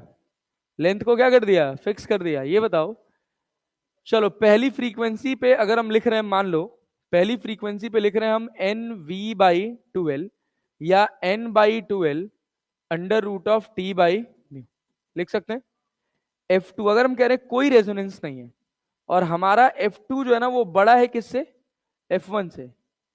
F2 जो है वो क्या है? बड़ा है किससे? F1 से। तो L तो फिक्स हो गया। तो frequency is directly proportional to number of boxes. तो अगर फ्रीक्वेंसी बड़ी हो गई तो डिब्बे का नंबर बड़ा हो जाएगा। तो क्या हो जाएगा यहाँ पे? n+1 into V/12। तो कितना? n+1/12 √T/μ। तो यहां से एक रिजल्ट बन जाता है F1/F2 बराबर n/n+। अरे बन जाता है। इससे हम निकालते हैं फंडामेंटल फ्रीक्वेंसी। क्या निकालते हैं भैया? Fundamental frequency. वैसे हम आपको बता दें, फंडामेंटल फ्रीक्वेंसी निकालने का एक बहुत साधारण सा शॉर्टकट होता है। शॉर्टकट क्या होता है कि अगर ये दो कंजिक्यूटिव हैं, कंजिक्यूटिव नहीं होते तब थोड़ा दिक्कत होता है, बट अगर दो कंजिक्यूटिव हैं तो फंडामेंटल फ्रीक्वेंसी अगर आपको निकालनी है तो सीधे बड़ी फ्रीक्वेंसी में से छोटी फ्रीक्वेंसी घटा दीजिए। F2 - F1, खट से आंसर। F1/F2 बराबर n/n+1 से जो आप रिजल्ट निकालेंगे F1 और F2 का, वो डायरेक्टली आपको मिल जाएगा F2 - F1। अरे बात समझ रहे हैं ना? आप ये पूरा मेहनत बस इसीलिए कर रहे हैं कि आपको डिब्बे पता चल जाए कि F1 पे कितने डिब्बे बने हैं। अरे बात समझ रहे हैं ना? F1 पे नंबर ऑफ डिब्बा आपको पता चल जाएगा तो क्या आप फंडामेंटल फ्रीक्वेंसी लिख सकते हैं? उससे आपको मिल जाता है V। क्या मिल जाता है? V। V तो आपको पता रहेगा नहीं। सवाल ऐसे ही आएगा कि आपको V नहीं गिवन होगा। जैसे मान लीजिए फॉर बेसिक एग्जांपल हम आपको एक क्वेश्चन कह दें कि हमने एक ट्यूनिंग फॉर्क लिया, इसकी फ्रीक्वेंसी है 315 हर्ट्ज, और एक ट्यूनिंग फॉर्क लिया, इसकी फ्रीक्वेंसी है 360 हर्ट्ज, और इनके बीच में कोई रेजोनेंस नहीं है। इनके बीच में कोई रेजोनेंस नहीं है। पहला यहां मिला, दूसरा यहां मिला। कहा गया फंडामेंटल फ्रीक्वेंसी बताओ। सोनोमीटर की फंडामेंटल फ्रीक्वेंसी बताओ। तो क्या करोगे? ये आपके पास एक सोनोमीटर का सेटअप है, फंडामेंटल फ्रीक्वेंसी बतानी है, क्या करोगे? बोलो भाई। फंडामेंटल फ्रीक्वेंसी कितनी होगी? 360 - 315, तो कितना हो गया? 45। पहले तो आंसर ही हो गया। दूसरी बात, ये जो इतनी मेहनत हमने की है, ये की किस लिए? डब्बे की लेंथ निकालने के लिए। बात समझ रहे हैं? जैसे अभी आपसे पूछेगा कि रेजोनेंट फ्रीक्वेंसी क्या है, मान लीजिए आपसे पूछ ले कितने डिब्बे बने, तो क्या करोगे? अरे बात समझ रहे हो ना? पूछ लेगा कि बताइए जो C2 है सोनोमीटर का, इस पे कौन से नंबर का नोड आया। अरे बात समझ रहे हैं ना? क्लियर है ना? F1 फ्रीक्वेंसी पे कौन से नंबर का नोड आया, या 315 वाले पे कौन सा नोड आया, 360 वाले पे कौन सा नोड आया, दोनों पूछ सकता है। तो अभी आप एक रिजल्ट पढ़ लिए क्या भैया? F1/F2 बराबर क्या? n/n+1। F1 कितना है? 315। F2 कितना है? 360। और यहां पे कितना है? n/n+1। कट जाएगा। कितने से कटेगा? 15 से कटेगा क्या? 15 से 20, 20 एक 21, और यहां कितना? 21, और 21 24, तो कितना हो गया? 7/8 बराबर कितना? n upon n plus 1। अरे क्लियर है ना? तो n बराबर कितना आ गया? n बराबर 7। अरे देख रहे हो 7, तभी तो 7 1 8 हुआ ना। n बराबर कितना आ गया? 7। मतलब जब तुम 315 हर्ट्ज की फ्रीक्वेंसी यूज करोगे तो यहां पर 1 2 3 4 5 6 7 यही बन गया यार।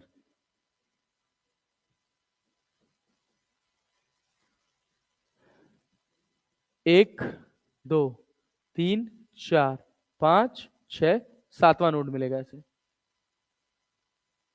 अब बात समझे? अब फंडामेंटल फ्रीक्वेंसी पूछेगा तो एक तो अपने पास 45 हर्ट्ज आ गया। दूसरा बात क्या? दूसरा बात क्या? एफ बराबर क्या होता है?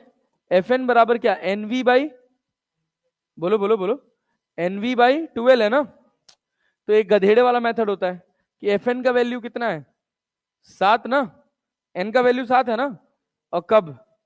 315 पे। यहां 7 है और यहां पर v हो गया और यहां पे क्या हो गया? 2l हो गया। तो v बाई एल पता चल गया। अरे पता चल गया कितना आ गया? v बाई 2l पता चल गया। कितना आ गया भाई? v बाई 2l कितना है? v बाई 2l कितना है? 45 आया। और v बाई 2l ही तो फंडामेंटल फ्रीक्वेंसी है। अरे है कि नहीं है?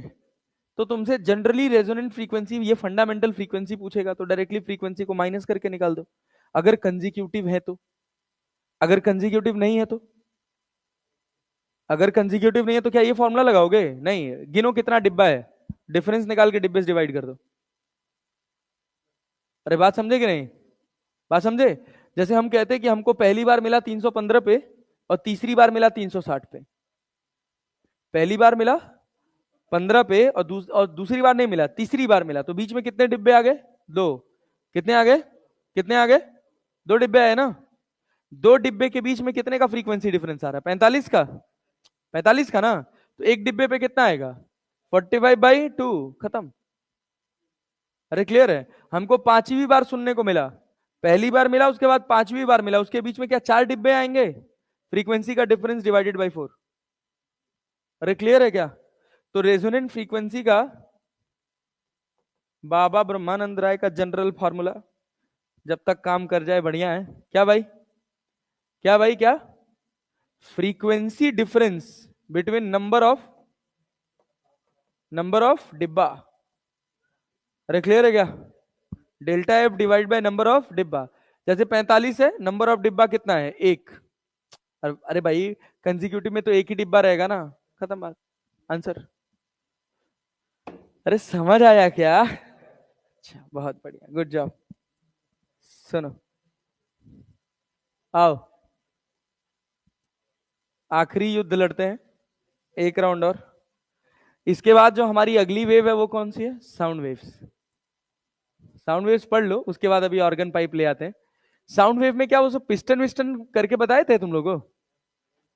हाँ, प्रोपोगेशन ऑफ साउंड वेव, कि अगर एक पिस्टन है ये सिंपल हार्मोनिक मोशन परफॉर्म करता है तो क्या होता है कि जब वो अपने मीन के आगे जाता है तो क्या कंप्रेशन क्रिएट करता है, और मीन के पीछे रेयर फ्रैक्शन। क्या वही कंप्रेशन रेयर फ्रैक्शन आगे जाता है?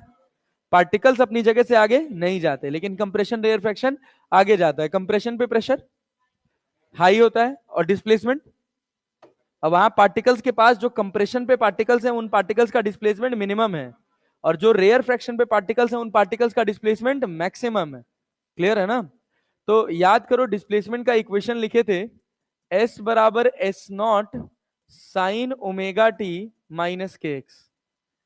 अरे लिखे थे वो, लिखे थे। फिर उसके बाद एक इक्वेशन पढ़े थे प्रेशर का, डेल्टा पी क्या था? बी के एस नॉट क्या? Sign omega t minus k x plus पाई/2। सब हमको याद है, केवल तुम्हें कुछ नहीं आता गधा। कैसे निकाले थे याद है? कुछ नहीं याद है। Chill sir, it is none of my concern.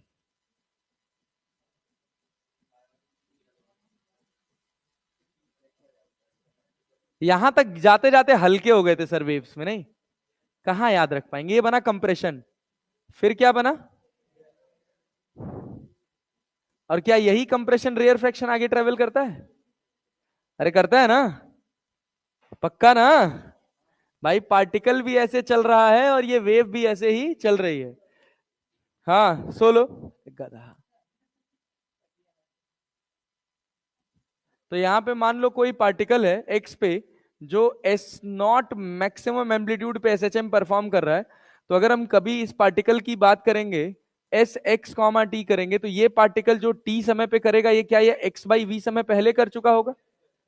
तो general equation S naught sine omega t minus k x. हमने कहा कि अगर वेव कंप्रेशन और रेयर फ्रैक्शन में ट्रेवल कर रही है तो एक काम करो, इसके अंदर ऐसा करो कि अभी नॉर्मल स्थिति परिस्थिति रख लो, ना कंप्रेशन है ना कोई रेयर फ्रैक्शन है।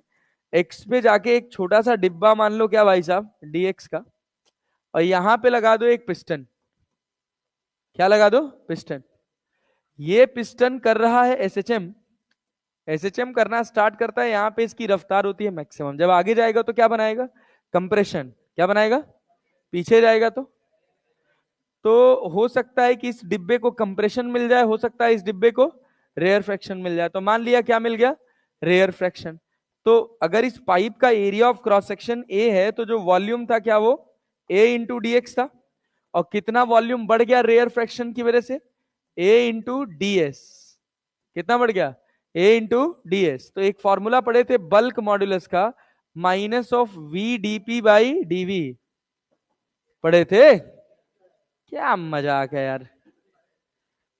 तो dp बराबर क्या पढ़े थे? Minus of b d v by v. तो dp बराबर क्या पढ़े थे? Minus of B. dv की जगह क्या लिख सकते हो? A d s upon a d x. क्या a से a कट जाता है?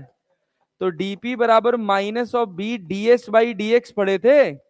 और वहां से प्रेशर बराबर निकाले थे क्या? B k S naught sine omega t minus k x plus pi by two. क्योंकि बनेगा तो कॉस, और यहां पे क्या है? माइनस। अंदर जाएगा तो क्या आ जाता है? Pi by two. तो हम कहते हैं कि प्रेशर जो होता है वो पाई बाई टू फेज आगे होता है। सब मजाक है क्या? इसमें सवाल नहीं मिला ना? सस्ता है। अच्छा डेंसिटी वाला पढ़े थे डी रो। कहीं ये भी नहीं पूछता हुआ दिखा तुम लोगों की कि पाई बाई टू से लीड करेगा या पाई बाई टू से लैग करेगा? प्रेशर जो है ये डीपी जो है डिस्प्लेसमेंट से पाई बाई टू से लीड करेगा, याद कर लेना, ये आ सकता है। तो d rho naught sine omega t minus k x plus pi by two. Might be. सुनो भाई, डीपी और डी रो के बीच में कोई फेज डिफरेंस? डी रो और डिस्प्लेसमेंट के बीच में कितना है? Pi by two. और डिस्प्लेसमेंट और डीपी के बीच में कितना है? मुझे लगता है कि थोड़ा सा ये शायद टफर साइड में चला जाता हो, इस वजह से ना कंसिडर करते हो नीट में, क्योंकि मानते हैं कि तुम लोग गधा हो। जेई मेंस में तो दिख ही जाता है यार, हर साल दिख जाता है लगभग।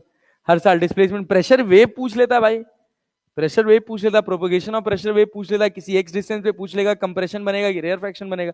अरे पेपर अच्छा आता है भाई, बढ़िया पेपर आता है। मतलब अगर तुम जेई मेंस का पेपर उठा के देखोगे पिछले साल का पहले दिन का पेपर, तो बुद्धि खराब हो जाएगी, ऐसा पेपर बना के देते सब। और रहेगा भी तो क्या ही है, डेविएशन जर्मर एक्सपेरिमेंट है, उससे कोई सवाल नहीं बनता।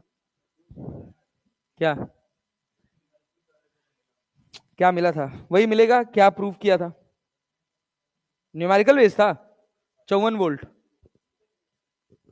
ओह ओह, अच्छा मॉड्यूल है ये। हाँ बहुत अच्छा मॉड्यूल है। मैं संकल्प भारत में था तो वहां था। तो तुम वहां का मॉड्यूल कहाँ जुड़ा ले, वहां पढ़े हो क्या? तो मोशन में ही था, बीच में मोशन आ गया था, मतलब जॉइन मोशन में ही किया था। अच्छा ओके। कौन पढ़ाता था फिजिक्स? एवी? एवी एनवी सर नहीं पढ़ाते नीट वीट में। हाँ। एनवी सर चले जाएंगे उठ के भाग जाएंगे लौंडे, 4 दिन में गरिया भी देंगे। एनवी सर भौकाली मास्टर है वो, गधेड़ों का मास्टर नहीं है वो। कौन सा हो? एआई ट्रिपल ई वाला? मैच द लिस्ट एक्सपेरिमेंट, अरे ये बहुत पुराना सिलेबस है यार। फ्रैंक हर्ट्ज एक्सपेरिमेंट कौन सा था? Photo electric deviation Germer. Particle nature, wave nature of electron, deviation Germer, wave nature of electron, photo electric experiment, particle nature of electron, discrete energy levels of atom, कौन था? है D वाला इसमें है ही नहीं। अच्छा, ए बी सी पे ही मिलाना है। कौन सा? हाँ, कौन सा पैराग्राफ? अब पहले अभी जो करा रहा हूँ कराने दो। डेविएशन जर्मन में घुसा दिया मुझे, पकड़ो। सुनो ए भैया, इसके बाद इसी के बिहाफ पे आया ऑर्गन पाइप। अरे ऑर्गन पाइप याद है? दो तरह की ऑर्गन पाइप थी, कौन सी? कौन सी? क्लोज्ड ऑर्गन पाइप और open organ pipe. Closed organ pipe. चलो एक सवाल पूछता हूं, बहुत ध्यान से बताना। पता नहीं मैं तुम लोग को उस समय पढ़ाते समय बताया था कि नहीं। ये दीवार है, क्या कोई वेव ऐसी जाती आती है क्या? अरे भाई ये तो बस केवल दिखावा है ना, ताकि हम थोड़ा क्रेस्ट एंड ट्रफ जैसी कोई चीज देख पाए। बेसिकली ये प्रेजेंटेशन है कंप्रेशन और रेयर फ्रैक्शन का। कंप्रेशन और रेयर फ्रैक्शन का। जहां नोड बनता है वहां कंप्रेशन होता है, जहां सॉरी जहां जहां हाँ जहां नोड बनता है वहां कंप्रेशन होता है, मतलब जहां कंप्रेशन होता है वहां नोड बनता है, और जहां रेयर फ्रैक्शन होता है वहां एंटी नोड बनता है। ये बेसिक प्रेजेंटेशन है। हम कह रहे हैं ये बताओ ये कैसे बिहेव कर रहा है, एज अ फिक्स्ड एंड या फ्री एंड? कैसे बिहेव कर रहा है? As a fixed end. अरे क्लियर है क्या? फिक्स्ड एंड की तरह बिहेव कर रहा है। ये वैल्यू किसके बराबर है? Lambda by 4। वही वाली पूरी कहानी है जो पीछे पढ़े थे। एक्स बराबर कितना आ गया आपने? एल बराबर कितना आ गया? Lambda by 4। तो जब फंडामेंटल फ्रीक्वेंसी लिखते हो तो क्या लिखते हो? V by 4 l. क्या लिखते हो? V by 4 l. अच्छा, बहुत बढ़िया। फंडामेंटल फ्रीक्वेंसी को क्या फर्स्ट हार्मोनिक बोलते हैं?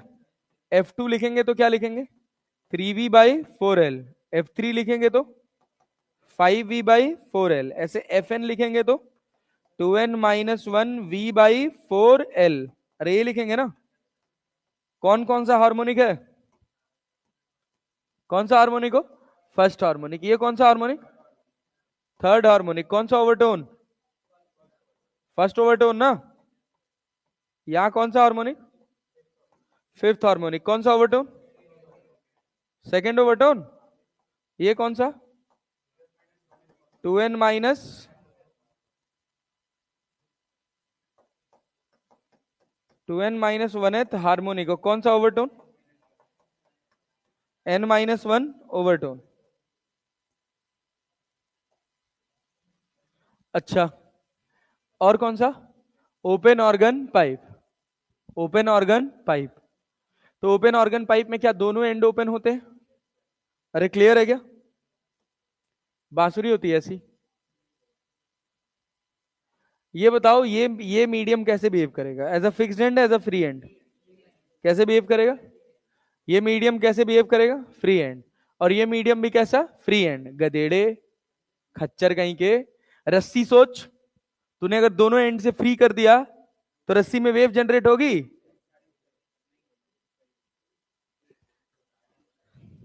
दोनों फिक्स्ड एंड है, गदादास। ये सब हम जब हम पढ़ा रहे होते हैं ना, तो ये सब पढ़ाते समय हमको डर लगता है। सही बता रहे हैं, बहुत कंट्रोल करके पढ़ाते हैं, कुछ एक्स्ट्रा नहीं बोलते हैं। कुछ एक्स्ट्रा नहीं बोलते, जानबूझ के नहीं बोलते। बहुत खच्चरों की फौज भरी पड़ी है। जानते हो क्या होता है? देखो, यहां से टकराता है रेयर फ्रैक्शन। क्या टकराता है? जो टकराया वही वापस आया। रेयर फ्रैक्शन टकराया और रेयर फ्रैक्शन ही वापस आया, तो इट इज फिक्स्ड एंड। ये फ्री एंड नहीं है, ये क्या है? Fixed and. ये वाला एंड भी क्या है? Fixed and. अबे भाई, अगर सोच ना, तू दोनों एंड अगर फ्री हो जाता तो एनर्जी ऑसिलेट कैसे करती? कोई तो रिपल्शन मारने वाला होना चाहिए ना। समझ आ रहा है? और एक और बात सोच, कहां के पार्टिकल्स की रफ्तार ज्यादा है, अंदर की बाहर? कहां के पार्टिकल्स की रफ्तार ज्यादा है? अंदर वाले की। बाहर वाला तो एयर है यार, ये तो रुका हुआ है। इसकी एवरेज रफ्तार, हवा की एवरेज रफ्तार कितनी है अर्थ के रिस्पेक्ट में? 0 है। समझ रहे हो ना? कहां प्रेशर ज्यादा होगा, अंदर की बाहर? अंदर। जहां रफ्तार तेज होगी वहां प्रेशर कम होगा, जहां रफ्तार धीरे होगी वहां प्रेशर ज्यादा होगा। तो यहाँ P इनसाइड है, यहाँ P आउटसाइड है, तो P inside will be less than P outside. P inside is less than P outside. नहीं आया? आया ना? अबे तभी तो इसमें फिक्स्ड एंड वाले फॉर्मूले लग रहे हैं यार। ये क्या भाई, ये क्या है, लैम्डा बाई टू। तो फंडामेंटल लिखते हैं तो क्या लिखते हैं, v by two L. F1 F2 लिखोगे तो कितना, 2v by two L. Fn लिखोगे तो क्या लिखोगे, nv बाई टू एल। तो ये कौन सा हार्मोनिक हो, अरे कौन सा हार्मोनिक, फर्स्ट हार्मोनिक। ये सेकंड हार्मोनिक। कोई ओवरटोन है, फर्स्ट ओवरटोन। कौन सा हार्मोनिक, nth हार्मोनिक। और कौन सा ओवरटोन, कौन सा, n माइनस वनथ ओवरटोन। अरे समझे, पक्का। चले आगे बढ़े, चलिए आइए सर, आइए आइए आइए आइए। इसी में होता है एक टर्म जिसका नाम होता है एंड करेक्शन। क्या नाम होता है भाई साहब, एंड करेक्शन। एंड करेक्शन की अगर हम बात करें तो देखिए, क्लोज्ड ऑर्गन पाइप में भाई ये पाइप है, इस पाइप का रेडियस है आर। रेडियस कितना है, आर। तो क्या ऐसी सिचुएशन बनती है, इसको बोलते हैं डिस्प्लेसमेंट वेव। क्या बोलते हैं, इसी की क्या प्रेशर वेव याद है, अरे ऐसी हो जाती है ना यार, पाई बाई टू का फेज डिफरेंस आ जाता है ना। इसको आइडियली यहां होना चाहिए था, लेकिन थोड़ी सी बाहर होती है, क्योंकि ये मॉलिक्यूल्स इलास्टिक होते हैं, कोलिजन इलास्टिक प्रोसेस करते हैं, लेकिन ये थोड़े डिफॉर्म हो जाते हैं। जब टकराएगा, इधर से आने वाला मॉलिक्यूल जब हवा से टकराएगा तो हवा के मॉलिक्यूल्स क्या होंगे, पीछे होंगे, अपने पीछे वाले से टकरा के एनर्जी लेके वापस आके फिर धक्का मारते हैं। अरे बात समझ रहे हो ना, हाँ। तो ये थोड़ा सा क्या हो जाता है, इनका डिस्प्लेसमेंट क्या हो जाता है, थोड़ा पीछे हो जाता है। तो पीछे होने की वजह से अब वॉल, जो इलास्टिक वॉल यहां होनी चाहिए थी, वो इलास्टिक वॉल यहां शिफ्ट हो जाती है। इसी को बोलते हैं एंड करेक्शन। तो जब एंड करेक्शन की बात करते हैं तो एंड करेक्शन को ई लिखा जाता है, और ये बराबर होता है जनरली किसके, 0.6 आर के। क्लियर। तो अब जब तुम लेंथ लिखोगे, लेंथ क्या लिखोगे, L प्लस 0.6 आर बराबर कितना, लैम्डा बाई 4। क्लियर है क्या। तो जब हम इसमें जनरल फॉर्मूला लिखते हैं तो लिखते हैं 2n minus one we by 4l की जगह क्या, L प्लस 0.6 आर। इसका भी सवाल नीट में तो कम ही है ही नहीं, है ही नहीं, कहीं पूछा ही नहीं है। फिर भी याद रखे रहना यार, क्या पता कुछ नया एक्सपेरिमेंट हो जाए। तो यहां एक सिचुएशन ऐसे बन गई, अरे बनी ना भाई, ये देखो ना, ये तुम्हारे पास क्या हो गया, 0.6 आर। इधर भी कितना हो गया, अगर इनका प्रेशर वेव बनाओगे तो क्या प्रेशर वेव ऐसी बनती हुई नजर आएगी, थोड़ी थोड़ी बाहर चली जाती है ना। तो जब इसका जनरल फॉर्मूला लिखते हैं एफ का, तो ये हो जाता है v n v by two, l की जगह कितना, एल प्लस 1.2 आर। कुछ नहीं, बस लेंथ में 1.2 आर ऐड करते हैं ना, दैट्स इट। इसी को बोलते हैं एंड करेक्शन। इस वाले में 1.2 आर ऐड हो जाता है, इस वाले में 0.6 आर ऐड हो जाता है। इसी का एक एप्लीकेशन है क्या, इसी का एक एप्लीकेशन है तुम्हारे पास, अरे मालिक हे प्रभु, इसी में का एक और एप्लीकेशन है जिसको अपन बोलते हैं रेजोनेंस ट्यूब। क्या बोलते हैं भाई साहब, रेजोनेंस ट्यूब। याद है रेजोनेंस ट्यूब, अरे याद है, क्या था रेजोनेंस ट्यूब में, एक पाइप थी, अरे क्लियर है, पाइप से क्या अटैच था, एक पानी का सोर्स, यहां पे लगा था एक कप, उल्टा बना दिए,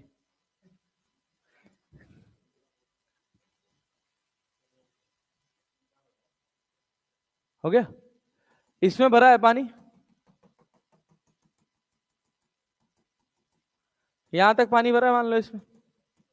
हम कह रहे हैं कि हमने एक ट्यूनिंग फॉर्क लिया, वही दो सिचुएशन, जो सोनोमीटर की दो सिचुएशन थी ना, वही दोनों सिचुएशन एज इट इज यहां है, कोई डिफरेंस नहीं।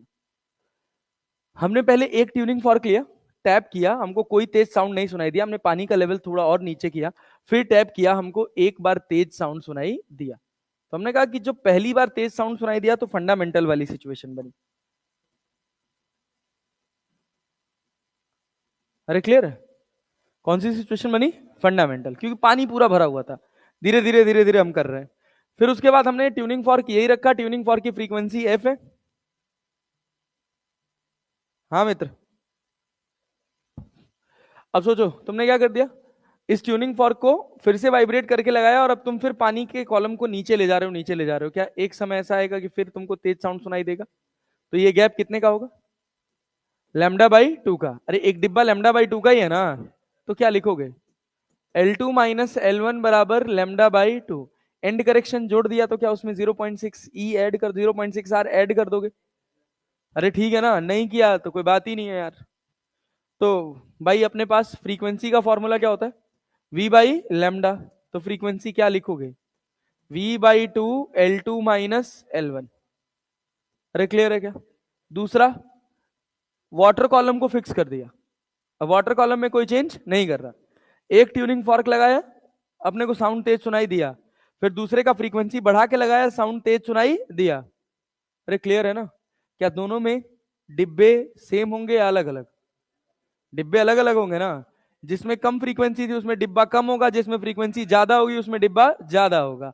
अगर कह दिया उन दोनों के बीच में कोई रेजोनेंस नहीं आ रहा, अगर उन दोनों के बीच में कोई रेजोनेंस नहीं आ रहा, एक बार पहला आया और एक बार दूसरा आया, तो रेजोनेंट फ्रीक्वेंसी बताओ। तो क्या करोगे? F1 माइनस F2 या F2 माइनस F1, बड़े में से छोटे वाले को घटा दो। कठिन है? नहीं। समझे? अगर तुमसे कह ले कि पहली बार सुना फिर पांचवी बार सुना, उसके बीच में कितने डिब्बे आए? कितने आए? कितने आए? 4। सोच लो, सोच लो। 4 ही आते हैं वैसे, एक तो आधा आता है। तो तुमको उससे मतलब थोड़ी है, तुमको किससे मतलब है? नोट। अरे बात समझे ना? जब दूसरी बार तेज साउंड सुनाई दे तो कितना नोट है? एक ही नोट तो है बीच में ना। अरे आया कि नहीं आया? पल्ले पड़ रहा है? पल्ले पड़ रहा है? नोट गिन लो। जैसे पहले वाले में, इसके पहले वाले सिचुएशन में कहा गया? यहां था। सोनोमीटर वाला ही तो पढ़ रहे थे, यही तो पढ़ रहे थे ना भाई। देखो, यहां से लेकर यहां तक के बीच में कितने नोट्स हैं, कितने डिब्बे हैं? 1 2 3 4 5 6 7, 7 डिब्बे है ना। तुम आधे वाले डिब्बे को भी काउंट करोगे। बात समझे ना? मत भूल जाओ उसमें, आधा डिब्बा पूरा डिब्बा सब काउंट करो। देखो, यहां पर जब अपने पास बना तो पहली बार यहां पे अपने को पहली बार तेज साउंड यहां सुनाई दिया, आधा डिब्बा है। दूसरी बार यहां सुनाई दिया, इन दोनों के बीच में कितना डिब्बा बना है? एक डिब्बा। अरे क्लियर है ना? ये इसको मत कंसिडर करो ना। पहला नोट तो यही बना ना। एक तो ये 0 हो गया और यहां पे क्या बना? 1। तो डिवाइड बाई 1। अब पांचवी बार तेज साउंड सुनाई देता तो डिवाइड बाई 4। ऐसे ऐसे एक बार हो गया एक डिब्बा, दूसरा डिब्बा, तीसरा डिब्बा, चौथा डिब्बा, पांचवा डिब्बा। हाफ वाला, अरे हाफ वाले का बस नोट काउंट होगा ना भाई। हमको तो किससे मतलब है? हमको कब तेज साउंड सुनाई दे रहा है, तो हमको कब तेज साउंड सुनाई दे रहा है? नोट पे ना। नंबर ऑफ नोट्स गिन लो। अरे क्लियर है? तो जब तुम यहां पर हो पहले वाले पर, तो इसको तुमने मार्क कर दिया n बराबर 0। क्या मार्क कर दिया? n बराबर 0। अब पांचवे पे देख रहे हो तो किससे डिवाइड करोगे? 4 से। वही सेम कहानी है, पुरानी स्टोरी है कि पहले नोड को क्या मान लो? 0, क्योंकि पहला नोड कोई डिब्बा थोड़ी बनाएगा, डिब्बा तो उसके बाद बनेगा ना। तो पहली नोड, दूसरी नोड, तीसरी नोड, चौथी नोड, पांचवी नोड। तो पहली नोड को तो हमने एलिमिनेट कर दिया। तो जब पांचवी बार तेज साउंड सुनाई दिया तो डिवाइड बाई 4 ना। जिस बार पूछे उससे एक कम डिवाइड कर दो, खत्म। ये सिचुएशन चलती है और कुछ नहीं। इसके बाद क्या पढ़े थे भाई? इसके बाद बीट्स पढ़े थे।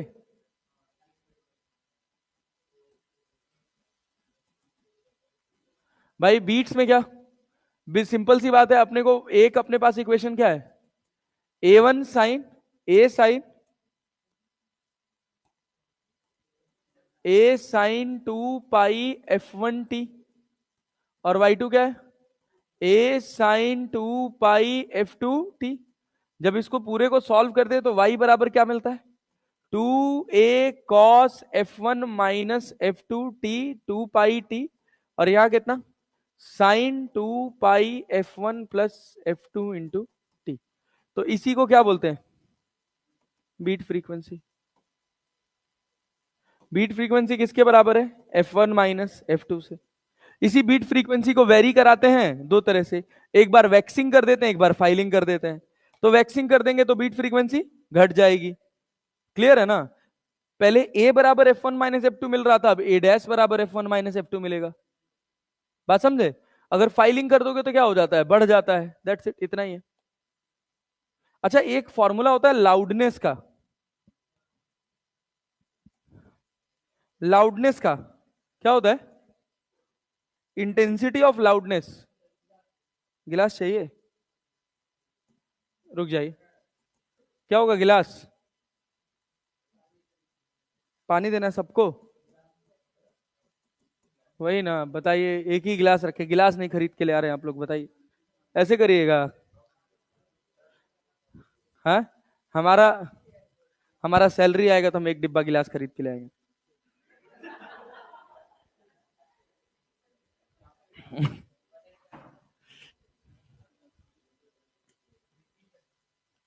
हाँ भाई, इंटेंसिटी ऑफ लाउडनेस का फॉर्मूला क्या होता है, किसी को याद है?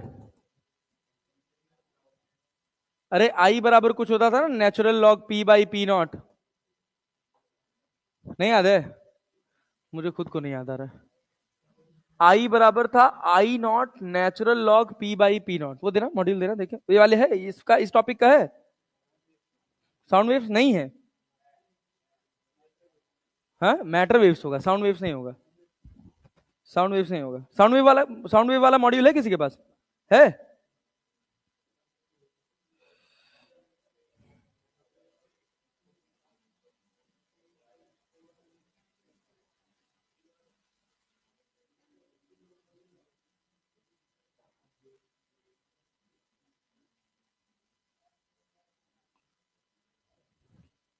हाँ यार, डीबी बराबर होता है, डीबी बराबर होता है 10 natural log I by I not. वो डेसिबल वाली जो यूनिट होती है ना, हाँ, उसी को डीबी लिखा जाता है, कि मतलब कितना डीबी आपको साउंड सुनाई दे रहा है, ये उसकी कैलकुलेशन है। 10 log I by I not. तो कई बार ऐसे पूछ लेता है कि बताओ कितनी इंटेंसिटी का साउंड अपने को, कितने डेसिबल इंटेंसिटी का साउंड अपने को सुनाई दिया। यहां खत्म होता है आपका साउंड वेव। करिए एंजॉय, और बढ़िया से मन से टेस्ट दीजिएगा। अगर इतना पढ़ के आएंगे तो साउंड वेव्स तो अब दोबारा पढ़ने की जरूरत नहीं पड़ेगा, सवाल लगा लीजिएगा घर बैठ के।